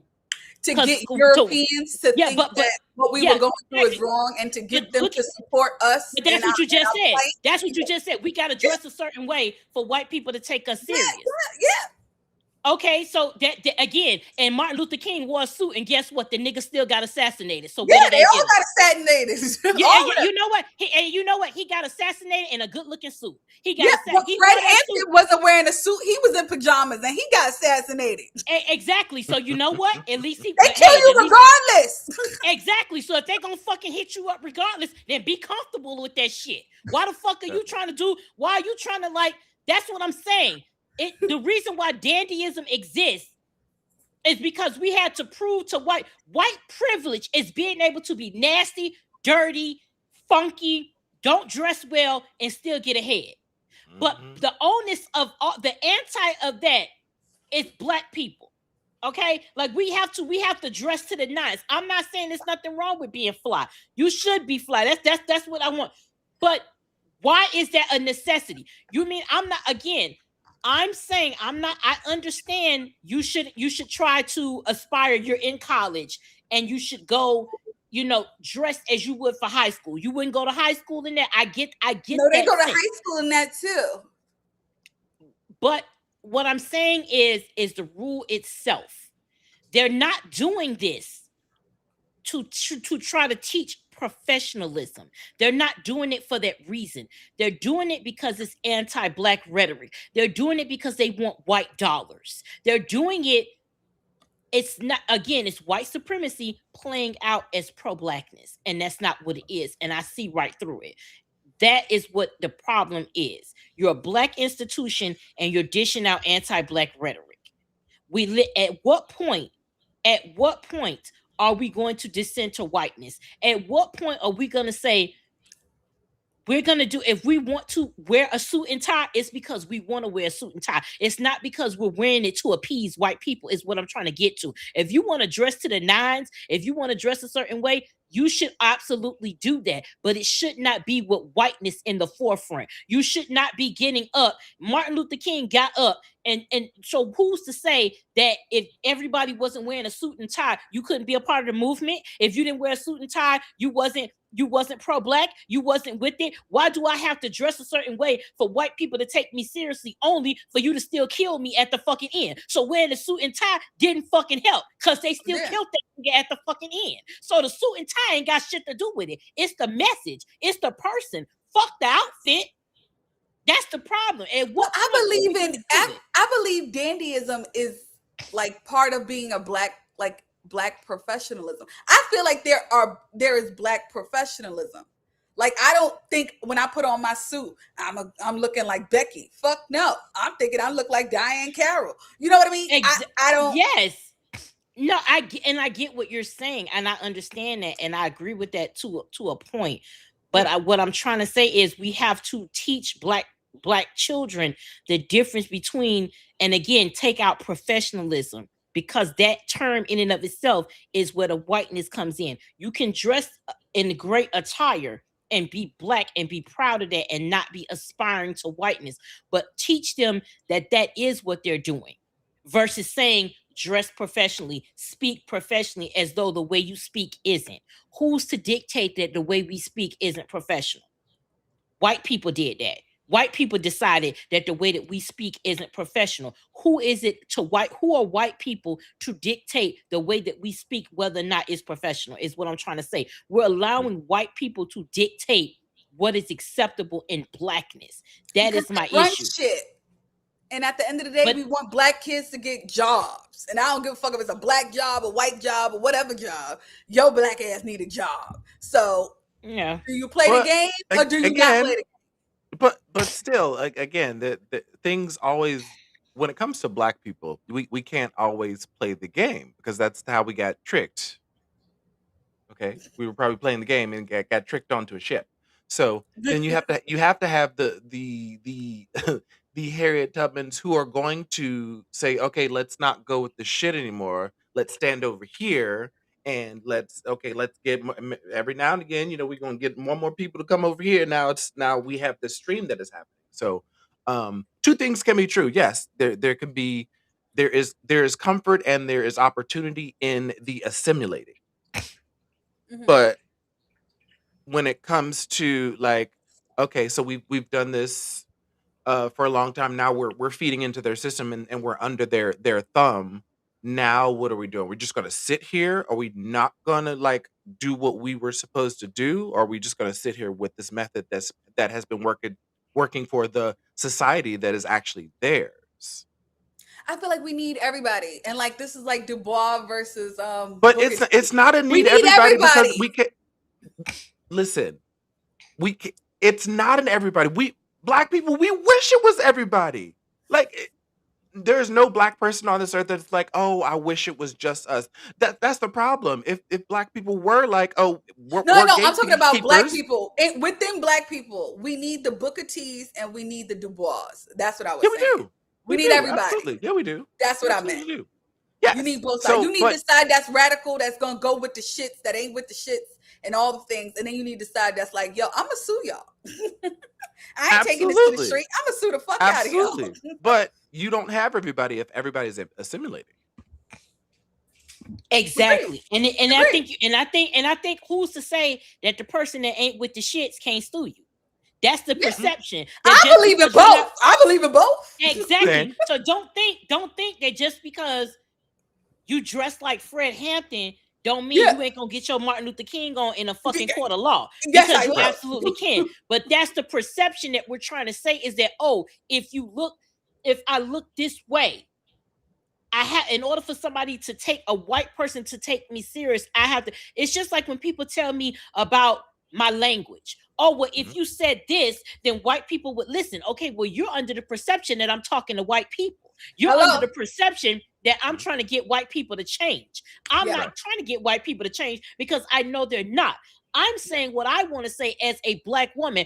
I can say what the fuck I want, how I want to say it. And the only reason you have a problem with the way that I say it is because I'm a black woman. Because even if I was a black man and I use the language that I use, it would be acceptable. Because you have plenty of male podcasters that say the same thing I do. And no one is in their comment section saying, why do you say nigga? I had an old black bitch tell me, oh, once you say the N-word, I tune out. Then move the fuck on, bitch, you old fucking hag. Ain't nobody tell you got to listen to me. Get the fuck out. When I meant that shit. I don't like the tone policing, but they always tone police women. They be like, oh, Olivia, you curse too much, blah, blah. Like, nigga, this is what it is. Exactly. Everybody got so sensitive. Yeah, everybody's too sensitive. And then it's like, oh, well, you're saying the N-word. You should, and this is fuck y'all, okay? White people say the N-word, and they mean it, and they mean it a different way. And they mean it. So you know what? To anybody out there that don't like the fact that I say nigga, tune the fuck out right now, cause I'm gonna be like, if you don't like the fact I'm gonna that say I this curse, shit every fucking day. It is what it is. If you don't like it, that's fine. But there are plenty of black men. There are plenty of white men that say shit the same crazy language, shit. And nobody says Joe Rogan. How about that? Y'all let that midget motherfucker say whatever the fuck he want, and it's nothing, and it's nothing to it because that's the fucking white man. So I don't do the tone policing. I'm gonna say what's the guy that been on for years and he's been saying crazy shit for years? I think he's Jewish. He got the curly hair and everybody go in there, but he's a shock jock. He's like the first shock jock. Howard Stern. Yes, Howard Stern been saying crazy shit for decades. My whole motherfucking life. Come on. Decades. Howard has been like he done been canceled about 50 times. Just like we'll have to go on serious radio because regular radio couldn't even accept his shit. A Pam Anderson will come on the show and he will straight up start talking about her titties immediately. Yeah. He said that shit to Mariah Carey. He told her, he was like, I think you've had your boobs done. She, what the fuck? Howard Stern. And nobody say nothing. I will say that I don't agree with respectability politics when it comes to, like, the Africans that be wearing the white wigs and the robes when they go to court in Africa. Yeah. I think that's diabolical. Like, are you fucking kidding me? Like, you've been colonized that much that you think you got to go to court looking like a lawyer and shit? Like, are you kidding me? You gonna put on a white wig? Yeah, I may not. Am I the only one that thought Weird Al Yankovic and Howard Stern were the same person for a minute? Yeah. But I could understand how you could low key get there because it was the curly. I ain't even gonna hold you. I know the difference, but I know the difference. I didn't know the difference as a kid. Cute, Trey, you have the clip queued up with Candy. Yes, okay, baby. So off of the respectability politics, we have over the weekend, the internet has blown up because Candy did an interview about she just did an interview and she spoke of Miss Tamar, Miss Braxton, if you're nasty. Wait, here we go. Is it? This feud has been going on for over a decade at this point. It has, but like, why is my? I think what's her name? Patti LaBelle need to come on stage with both of them, like she did with K. Michelle and Tamar. Come on stage with both of them at the BET Awards and make them shake hands. Right. Yeah, Patty, we need you right now, Auntie Patty. Girl, like, Because so this has been going on for forever. yeah. So those of you that are new to the group chat, so Candy went on her show. What is it called? Speak on It, and she spoke of her interactions with Tamar Braxton. Now, people know that these two have kind of had an on again, off again feud for years and years. It has I don't know what it It's been has a to do decade, with. bro. Listen, I don't know what started it, but I just know there's always been some behind the scenes shit. Tamar saying some shady shit over here. Apparently, Candy being a mean girl over here, but Candy like spoke on it. She's like, I'm not a mean girl. It's just that Tamar likes to throw rocks and hide her hands. So yeah, it was very, very much that. I'm not sure if She said Tamar sent her a box. Well, this clown knows that your husband is a part of the LGBTQ community. I actually saw him on a date with a man. So come join the prep circus. Said another word about me, bitch. I'm releasing the proof. Like I told your non-singing lying ass. Fuck her. When people show you. So these She are some of sent the her like slides a box of prep or sent her a box of STD test or something. I said no, Tamar did. That is Yes, insane. I'm going to move over to Tamar. And I think, this is something you're very familiar with because your advocacy around Black women and PrEP, which is pre-exposure prophylaxis for HIV prevention, has been so important. You've been very vocal about PrEP and Black women.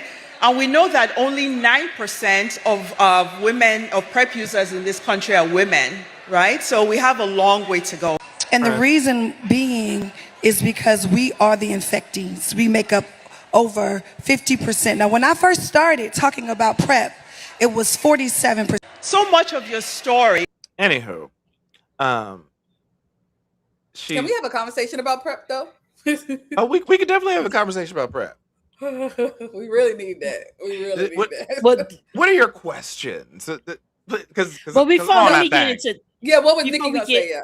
Before we get to the PrEP conversation, with Tamar, baby, you got to get the record sales up. Like you're not selling the records to be doing this shit. Not saying you don't have talent. She didn't drop a record though. She hasn't dropped a record. No.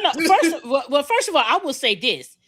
I fucked with Tamar Braxton back with her first album, which most people either don't know about or is highly slept If you on. don't want to love me, don't love me, don't want to touch me, don't touch me, don't touch me. If you know a thing that you want to do, like bury that. Listen, I fucked with her back then. Yeah, but she's such like you don't have that. And when I say that, to be doing the stunts and shows, you have the fucking voice, but we can't get to your voice. We can't admire you as a vocalist because of your bullshit.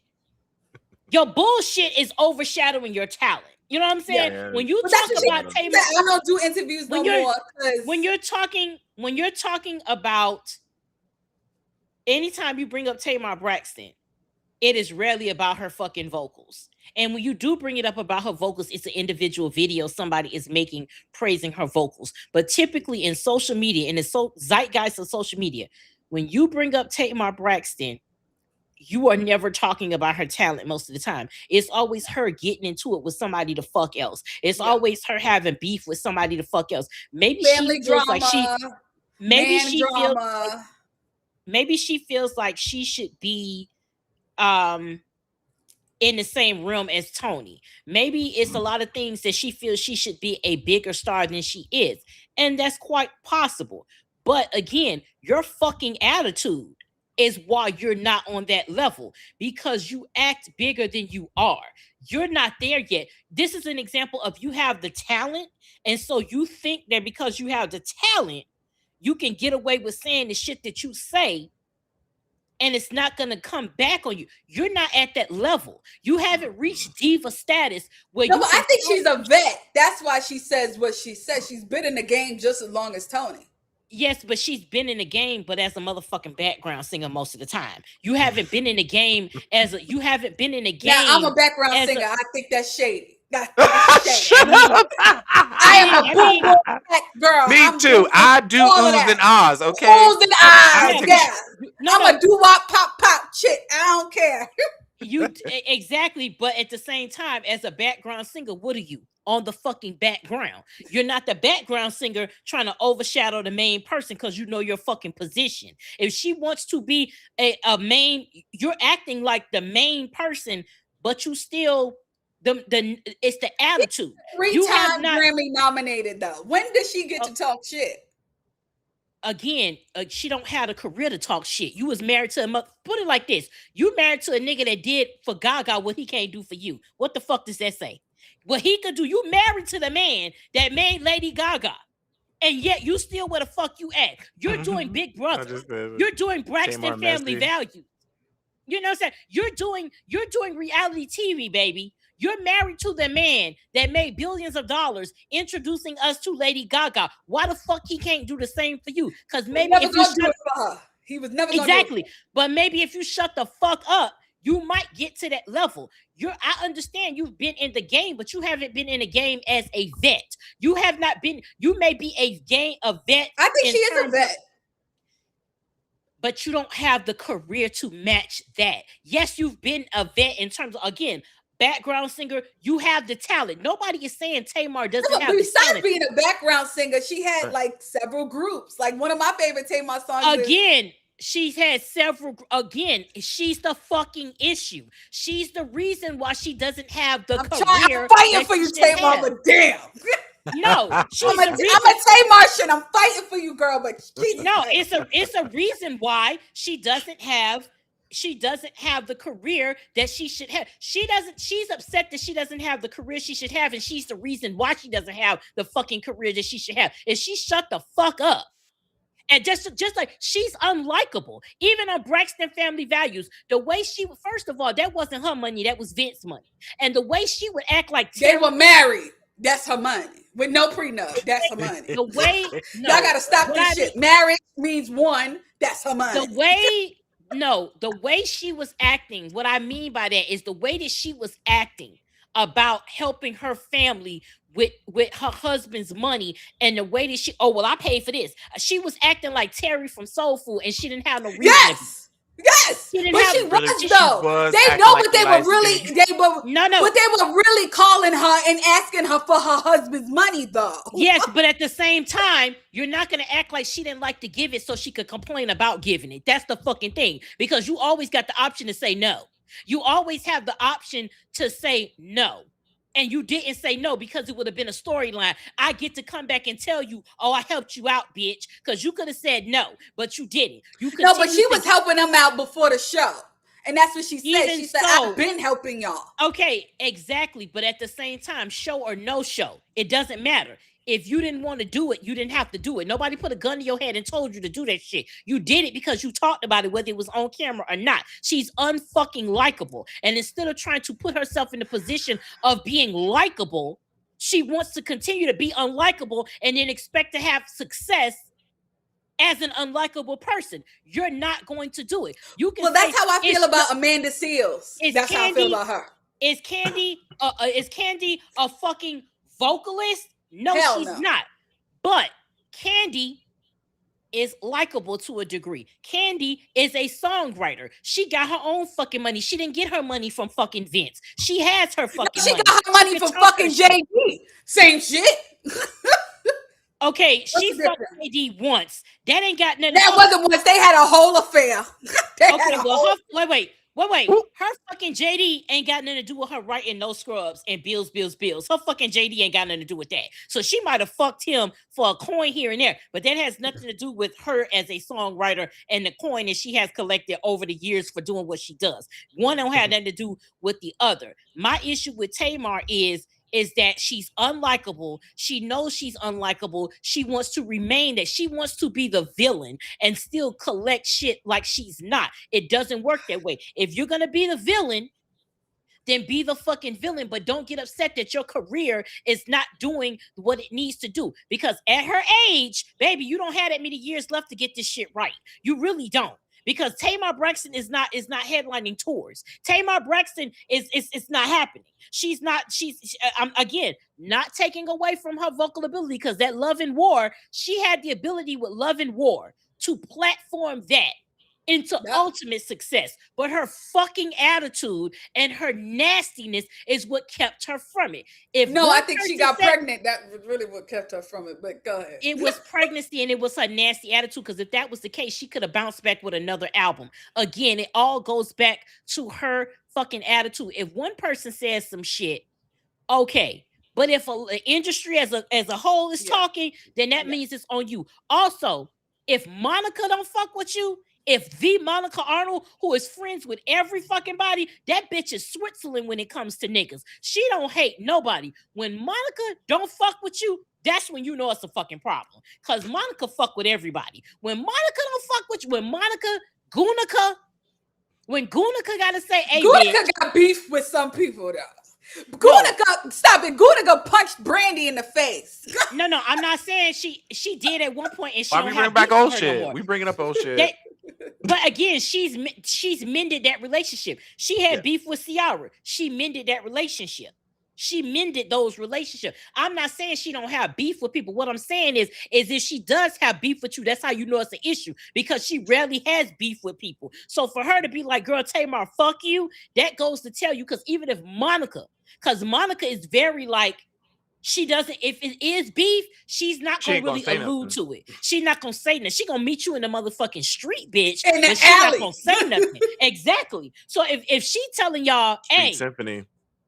straight, okay, if she's telling you, I don't fuck with that bitch, that's how you know it's down your door and smack your chick. Yeah. So that's my issue. That has always been my issue with Tamar. Is it's not that she's not talented, it's because she is.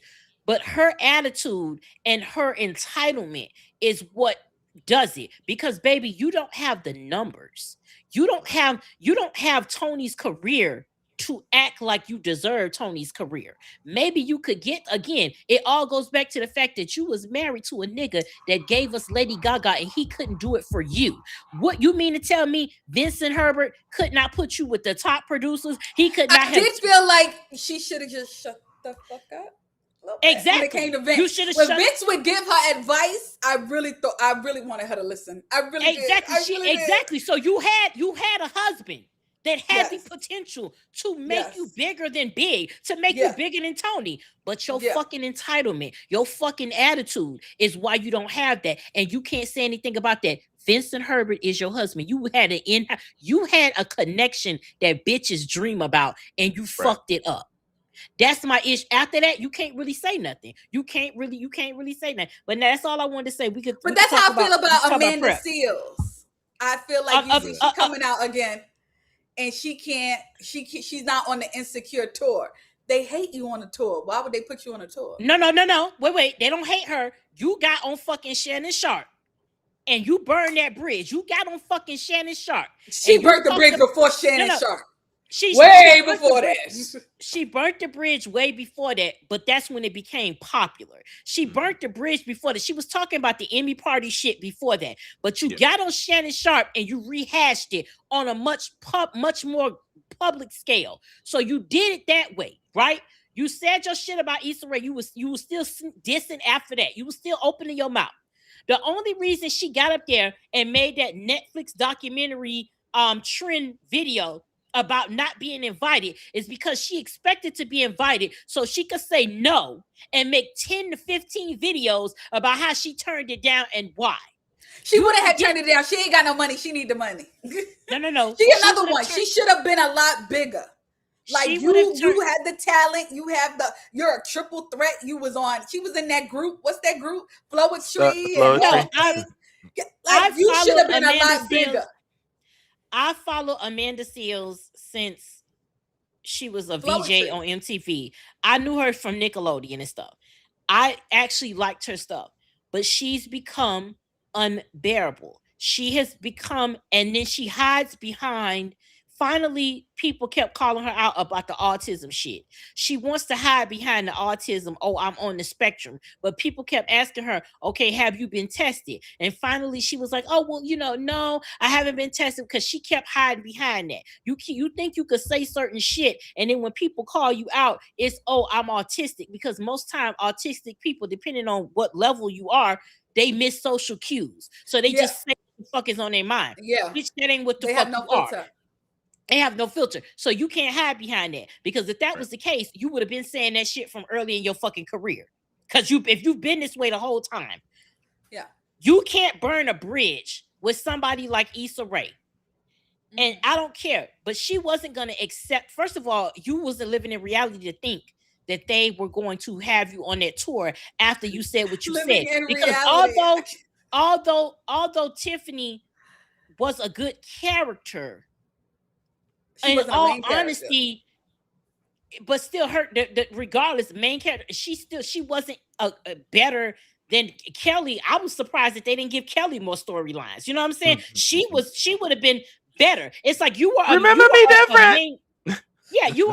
you are a main character, but like if they would have switched you or written you out, I don't think many people would have really truly missed it. Like you weren't a Lawrence. The last season she wasn't in it a lot because she was beefing with them. Exactly. But again, at some point, again, like Tamar, if one person says something, okay. But if everybody in the fucking industry is starting to be like, baby, it's you, at what point are we gonna take stock? Because she was selling shit, and people literally on the live was just asking her, hey, what's going on with my order? And she got so upset and she started blocking people and saying, I'm gonna cancel your order. She's very like unhinged. She's very unhinged, but again, she did that shit with the Netflix thing. I don't think she would have accepted the job, because just accepting that job wouldn't allow her to get to say, oh, well, I didn't accept it because let me tell you, she would have accepted that job because she need the coin. Don't she be complaining about the money? She be complaining about she ain't got no money. She can't get a job. People don't like her. She's been so exactly. But you're the reason why you got fucking blackball. If you're gonna talk your talk, stand on it.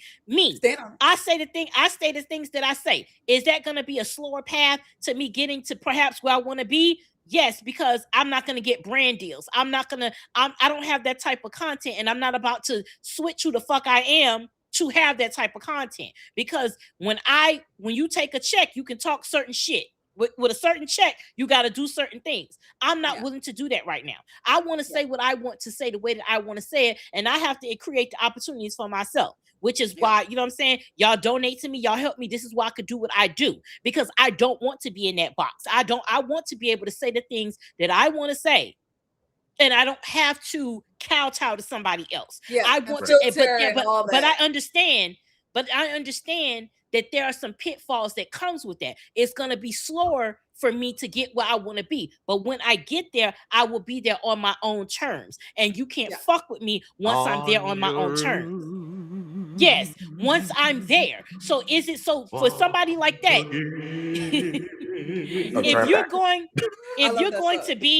if you're going to be an Amanda Seales and you're going to talk that fucking talk, you got to be prepared to walk that fucking walk. You can't talk that talk and then be like, oh, the industry blackball me. Well, bitch, that's you. You can't get out here and bite the hand that feeds you and then talk about being hungry. You can't bite the hand. And that's what she did with Issa. That's what she did. Exactly. Like, why would you do that?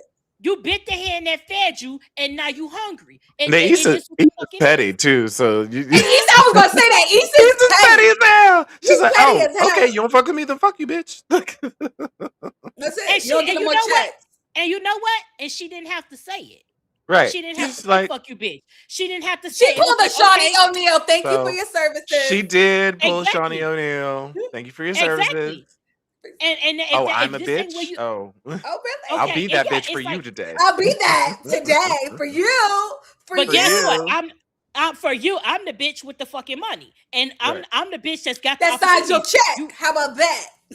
You don't. So shout out to Michelle. We got another Michelle Vera. Thank you so much. We got another cash app for today. So thank you. We appreciate you. But yeah, that's how it goes. I know we were gonna have a prep conversation, so if we're gonna pivot to the prep. In closing to our prep, Prep. So, what are your questions about prep, ladies? Tell me. Because I'm of the LGBTQ mafia. So a lot of straight women have questions about prep and like what it is. Yeah, I've been talking to my girlfriends like, is it really something that should be considered? I'm really deeply considered it. Because niggas ain't shit but hoes and tricks, and ain't nobody got time to play games with people. I mean, just in general, you're always taking a gamble. Just sleep with anyone, period, regardless if they're doing whatever. But yeah, I think it's necessary for everyone at this point because it's not only just like spanning across gay people and men.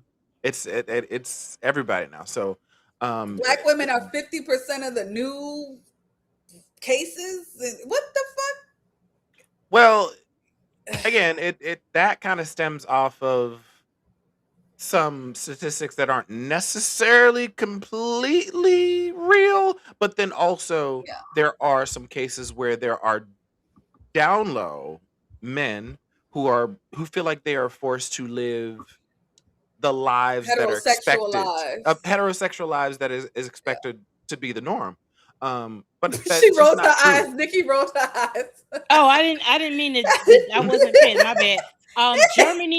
Germany says what the fuck is prep? So there may be some people that may not know like what prep is. So prep is basically the in the Let's get LGBTQ into community.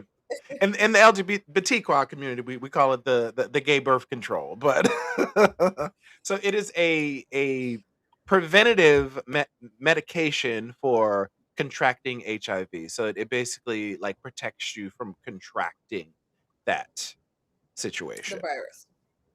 Yeah, the virus. So The month. a pill a day keeps the Old virus. black people call it. What'd you say? That nasty women's disease?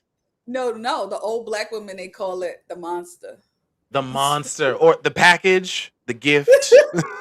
The gift, not the gift. The gift. I The heard high gay men call it five. the gift. Yes, some people have called it the high five. HIV, you get it? Get it? We used to call it. We used to call it that fire. You got that fire. That fire. Ooh, ew. That's bad. But yeah, I mean, you got I mean, it has a lot of like names and shit, but it's just like you ever had fuck somebody and you did it raw or whatever, and then like you did it raw or whatever is crazy. What? Or whatever. Wait. No, Nikki. Wait. No. No, I have not. No. Rewind. You didn't let me finish. It's too early for you, okay? It's too early for you, Nikki. Listen, no, I'm just saying. When I said or whatever, it wasn't like actual or whatever. It's more like all the things you that did all the things unprotected. No, I'm just saying like not when I'm saying like or whatever, meaning like literally or because I mean raw is fucking raw. It ain't nothing else after that. But like, have you ever like had sex and kind of like you did it raw or whatever, and then you laying there and all of a sudden you watch a TV and you start seeing like HIV commercials? Yes. And you start looking at the person like, I will kill you. You start after that you just start all of a sudden you just be always hearing shit like you did it and you kind of like you question keywords start sticking out to you. Yeah, like it's like when I said or whatever, like you've been in a situation where it was like passion or whatever happened and you end up doing it raw, and then you kind of like afterwards you kind of like oh shit, and then like you starting to hear you see commercials. Yeah, you see billboards. You be seeing billboards and shit about HIV. Every other word is AIDS, and you're like, AIDS what the fuck? Yeah, Why? yeah, like that's what I meant. That's what I meant about like what I'm saying. That's what I meant. PrEP, pre-exposure prophylaxis, is a safe, highly effective prescription medicine available as daily pills like Truvada and Descovy for long-acting injections like Apretude and Yeztugo that reduces the risk of getting HIV from sex by about 99% when taken as directed. Ooh, they got a shot, a long acting shot. Like, there's a shot. I was, because like once a month, because I'll do that. My thing is, I don't want to pop a pill every day. I think it's every 2 months. Valid. Oh, all right, I'm gonna sign up because I don't trust none of you hoes, and I'll go to jail. I really. Trey Rich Live is here. That was definitely an accident. Where'd that come from? I was like, what the fuck? But yeah, I think it's time. Nikki, as a married woman, because I was talking with my friend about this, and I was like, even if I'm married, I'm gonna really get on PrEP then. How do you feel about that? I mean, yes, I said it. I don't give a fuck. I don't trust niggas. I was just talking because I saw, my husband's a trucker, and the truckers are synonymous with just automatically being hoes and stuff, right? Having kids everywhere. and that's the thing about it. And I talked to my husband, and he was like, a lot of people don't really know trucker life. If you think, yes, do you have some men that are like that?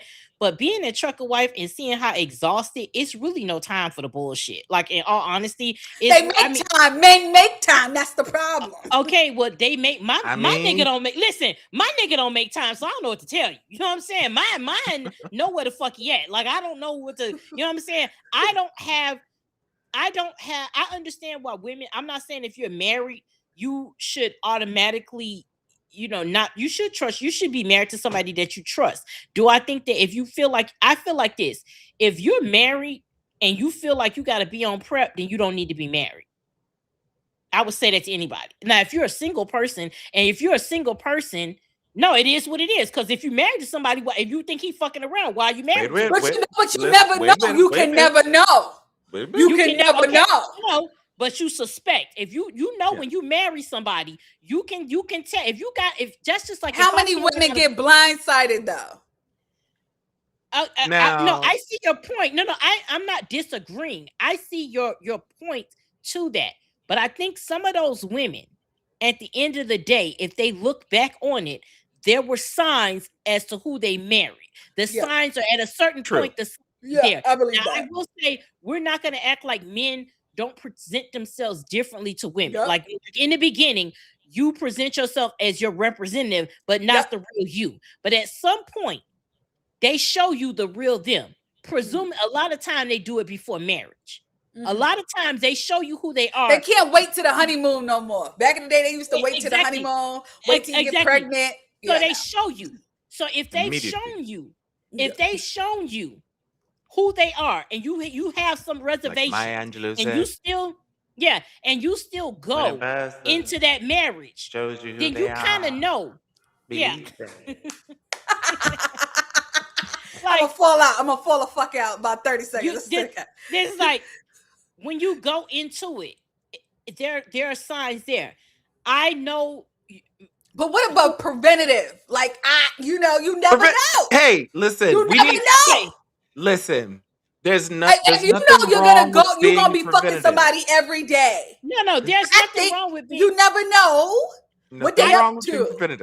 There's nothing wrong. No, and I'm not saying it's nothing wrong being preventative. I'm not saying that once you get married, you should not protect yourself. What I'm saying is if you feel like you're in a situation where you have to protect yourself, then you got to reevaluate the relationship. Because why would you want to be in a marriage with somebody you got to take PrEP with? You know what I'm saying? I'm not saying don't do it. I'm saying think about this. But you can never really know though. If you can never really know, then don't. What I'm saying is, if you could never really know, so never get married. No, I'm saying don't marry. No, I'm not saying don't get married, but don't get married to a motherfucker you really don't trust. Why? You never really know though. If you know, my ex cheated on me one day out the month, the fourth Sunday out the month. Okay, he cheated on you every Sunday out the month. So at no point was this. So you was completely oblivious to the whole time. Oh no, I had something. Okay, the spirit told me. Exactly. So you had something in you. That's like when women, the first instance where you want to go through the phone. You already know that when you you already know that there's something in that phone. The fact that you want to go through it lets you know it's something in there. That's So woman's intuition. That's the ancestors telling so you. my thing is, if you're single and you're on prep, okay, that's fine because you're dating. You're not in a committed relationship. You're not married. But if you're going to commit your life to someone else, wouldn't you want to commit yourself to someone that you feel you can trust? Because there were things before you said I do that let you believe I can't fully trust this motherfucker. So again, why are you there? I'm gonna put it like this: as far as my husband is concerned, my husband's greatest fear is me not being his wife. Yeah, that's his greatest fear. So if that's his greatest fear, he's never gonna do anything that's gonna make that fear reality. So in that particular instance, I don't worry about prep because his greatest fucking fear is me not being his wife. That motherfucker cannot breathe without me. So, but my thing is like, it's all you never really know. But we never really know. And but like, AIDS ain't reversible. HIV ain't reversible. You know what I mean? And all a nigga can do is look you in the face and say sorry. Two things can be true at once. But you asked two things exactly, can be true. but you asked me mine as a married woman. I don't speak for every married woman because there are married women out there that are married just to say they're married. So they know they married to a nigga that's slinging it all across everywhere. From here to Tennessee, baby. And all they care about married is and when you have bitches that be like, oh, but he come home to me. Okay, you're a bird, and whatever you get is what you get. Now that you have those types of women, do you ever really know somebody? No, you don't. But Jeffrey Dahmer was married. Okay, his wife didn't know shit. He was eating people, raping people, cutting people up. He thought about killing her every day and didn't do it. The bitch had no idea. No, at some point she knew some shit. At some point she knew some shit, and she chose not to. She chose not to do that. At some point, I'm not gonna say 100% certainty that I know anything. He may not know what I want, but if you are married to somebody and you're married to them for the right reasons and you discuss things ahead of time, you know the person you're married to as much as you can. If you still feel the need to use prep, then I don't think you need to be married to that person because that means you can't trust them. And if I can't trust you with my body, then why the fuck am I here? I don't trust nobody. How about that? Okay, so if you don't trust somebody, that's valid. That's I don't trust myself. So if you don't trust anybody, you ain't the married type, girl. You're fine. Exactly. So if you don't trust anybody, then you should remain on prep. I'm not telling people if you marry, don't get on prep. What I'm saying is, why put yourself in that position to be married to a motherfucker that you feel you need prep with? That's what I'm trying to get to. Why would you want to be in a relationship with somebody that you feel you gotta be on prep on? Because they fucking around. Because that's why you're on prep. You're on prep because you don't trust where they put in their dick. So if you don't trust where they put in their dick, why are you invested in a whole ass marriage? But I think if you are having raw sex with anyone, married or not, engaged or not, I think you should be on prep. I mean, I think again, remember, all right, I'll do this one. Remember, HIV/AIDS can take 10 years to show up in your body. So it's not like they're cheating on you now. They could have did some shit before you. They just pop up. They could. So again, I'm personally not saying, I'm not advocating that when you're married you don't protect yourself or you don't do that. I think you should, but it depends on why you're using prep. If you haven't talked to your partner about their sexual history, and again, they could be lying about their sexual history, but they're not gonna tell you they went to Thailand. Okay, so if that's the case, I'm not gonna tell you that. So if that's the case, goodbye. If that's the case, then you should say, if that's the case, then you talk about your partner with it. Be open and say, hey, listen, I did some whole shit. No, I did some whole shit. I did some whole shit. You did some whole shit. It can take years to show up. Let's be on prep together. You know what I'm saying? If that's the case, have an adult conversation about it. Don't sneak and say, I'm going to be on prep because I don't trust you. Say, hey, I think, you know what? We're having unprotected sex. We're in a committed relationship. Let's be on prep together. That's the conversation you should have. I don't think you should have it. You should do it from a place of distrust. If you're with your partner, then both of you can be on prep. And then, you have that open dialogue and that open communication versus being on prep and not telling them because you're already approaching it from a place of distrust. So I think if you're going to be married and be on prep, then be on prep together. But if you got to feel like you got to go and be on prep behind your partner's back, then why the fuck are you in a relationship? That's what I'm saying. I'm not saying I don't think you should do it behind their back or anything. I don't think it's a secret though. Like I also don't think like if I go to my doctor and talk to my doctor, that's my business. But I wouldn't do it on some secretive shit necessarily. Yeah, that's doing it on some secret shit is shady. Like by all means, can we all just be in communication? Yes. Can we all be in the know? Tell your brethren that. Tell your brethren. Tell them. How about that?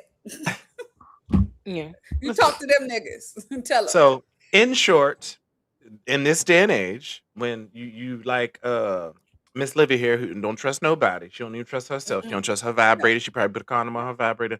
And I've done it. She said, "I don't want no kid. I don't want no kids." No, like no.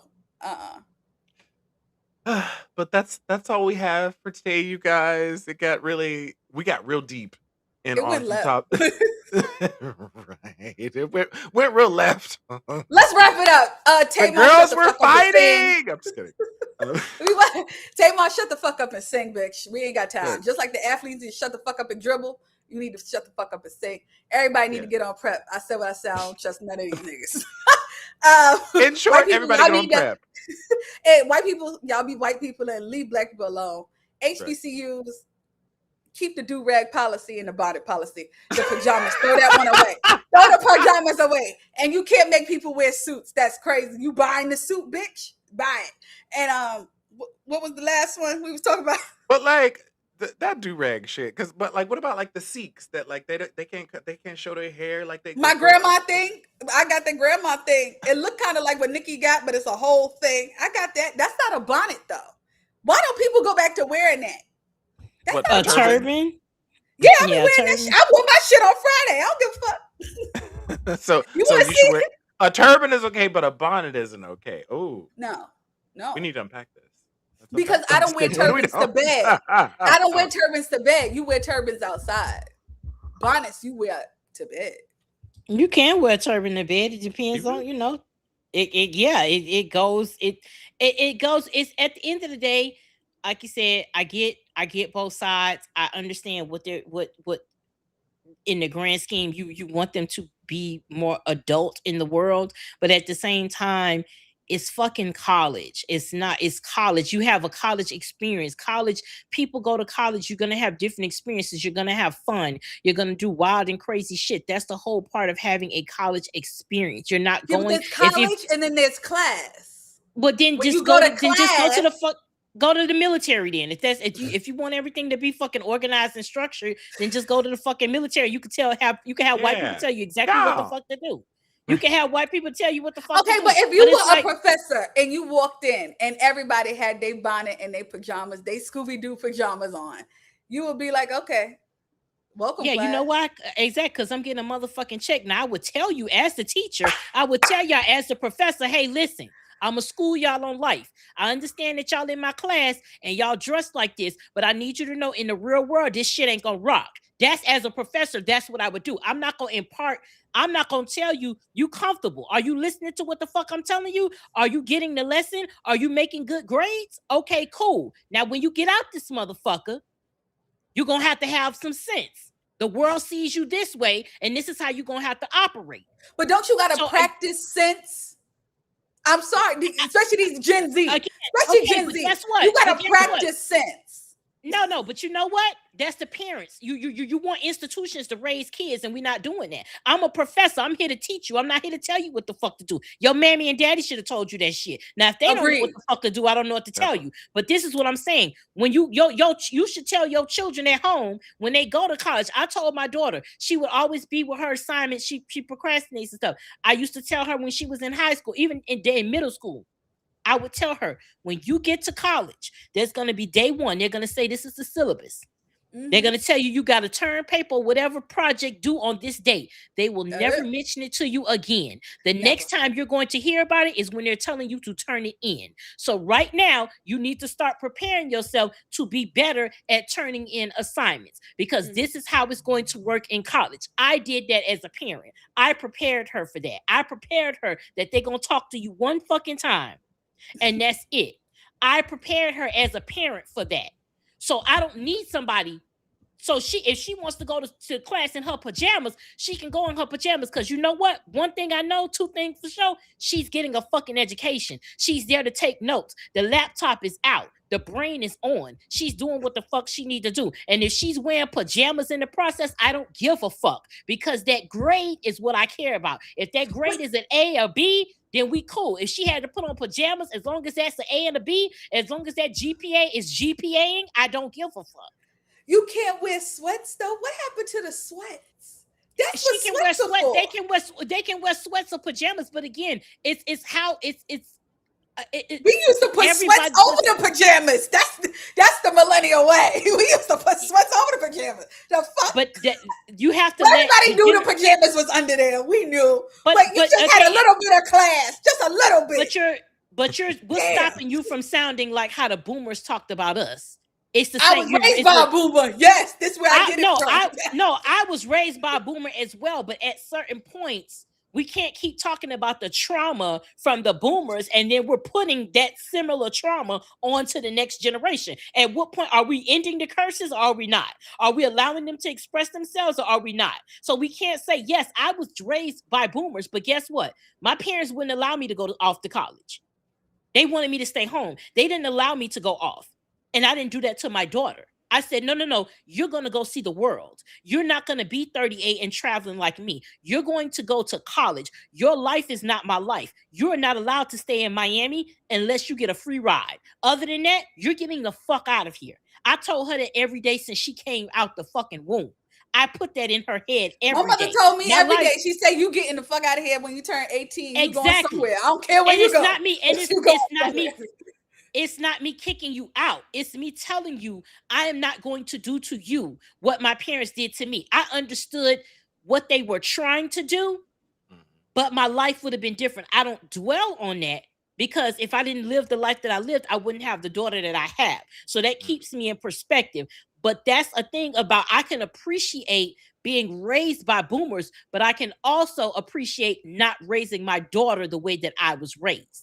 That is where you find the balance. And we can't complain about this generation when we're doing to them what our parents and the older generations did to us. There is a way of finding a compromise. Let them express themselves, but say, hey, once you get out there in the real world, this is how it is. My daughter lived a college experience. Now that she's in the real world, I prepped her for that, but she's starting to see it on her own. A lot of times you're going to have to let these kids see it on their own. Hard head make a soft ass. And that's just how it's like class.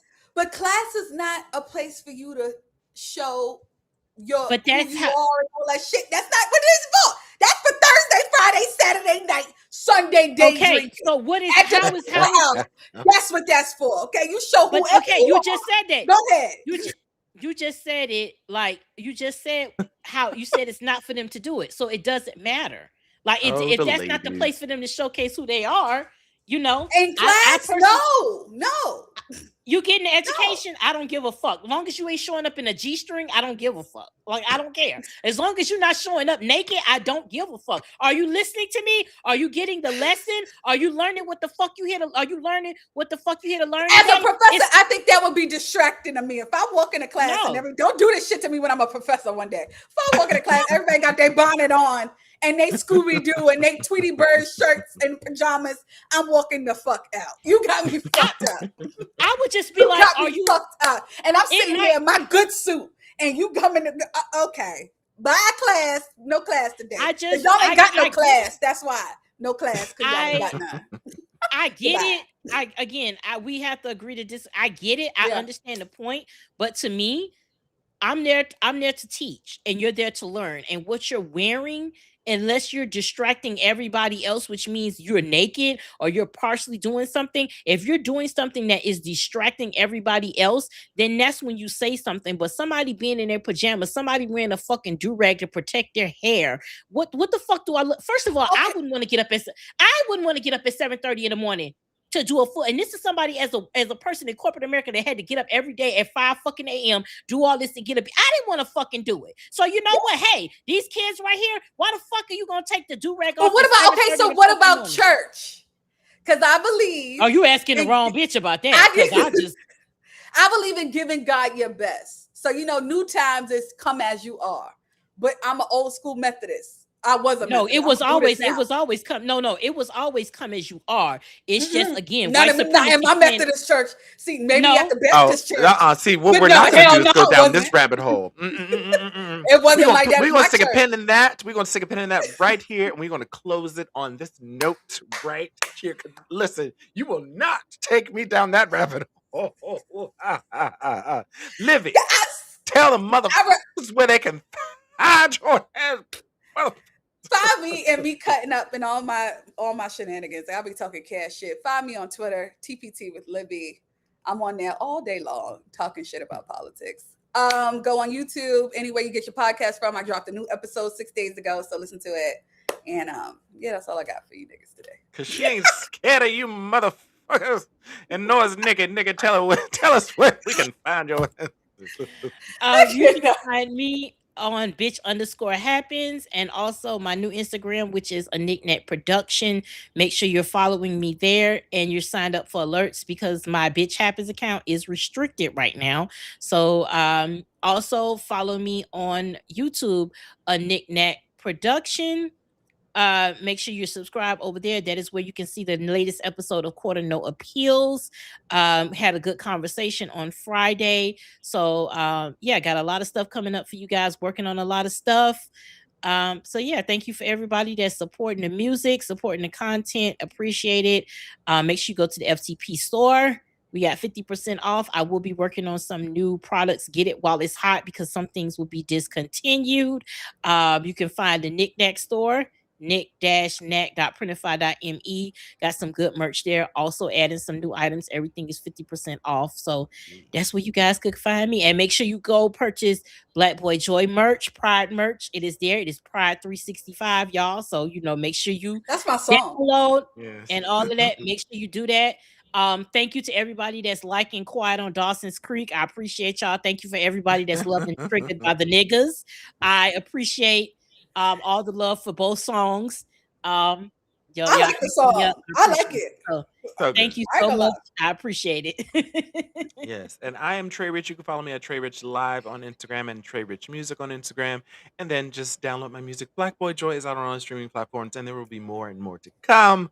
And you can also catch us all here at the FTP Podcast Show. We love y'all. Enjoy your Sunday. Do as much as you can. Reach out and touch somebody, or touch a baby. Can reach out and touch somebody's hand. I hated that part of church. I hated it. If you can. Bye now, y'all. Bye, everybody.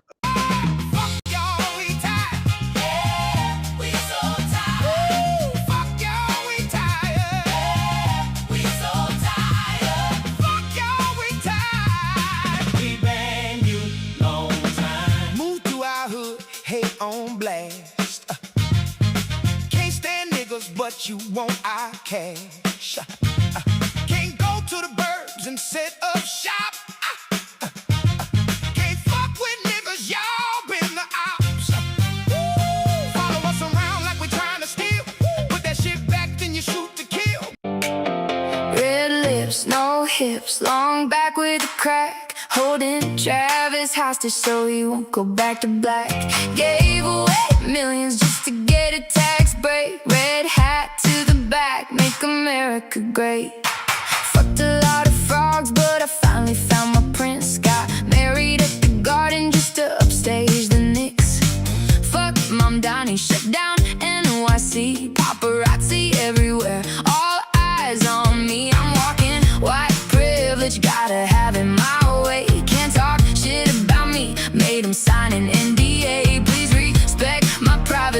I throw it in your face. Had to marry Travis to preserve the white race. Red lips, no hips, long back with a crack, holding Travis hostage so he won't go back to black. Gave away millions just to get a tax break. Red hat to the back, make America great. Red lips, no hips, long back with a crack, holding Travis hostage so he won't go back to black. Gave away millions just to get a tax break. Red hat to the back, make America great. Inattention whore, giving media fatigue. Jealous of his ex, cause she's out of my league. Watched him go from black girl magic to mayo salad. So insecure, I put his dick in a ballot. World's oldest team, but I'm 36. Mean girls, Taylor Squad, white chicks. Fake as fuck, but my grift is real. Be divorced in a year with a new Disney deal. Red lips, no hips, long back with a crack, holding Travis hostage so he won't go back to black. Gave away millions just to get a tax break. Red hat to the back, make America great. Red lips, no hips, long back with a crack, holding Travis hostage so he won't go back to black. Gave away millions just to get a tax break. Red hat to the back, make America great.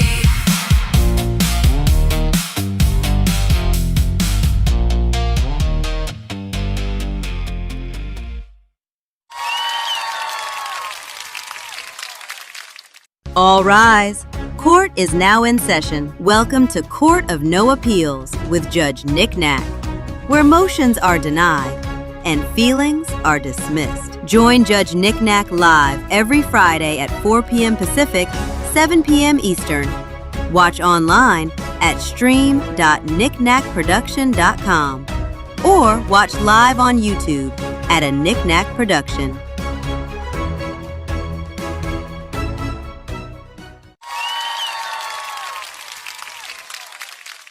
Support a Nick Knack production through Cash App, PayPal, or by shopping our official merch. For more content for the culture, follow and subscribe to a Nick Knack production on YouTube and Instagram.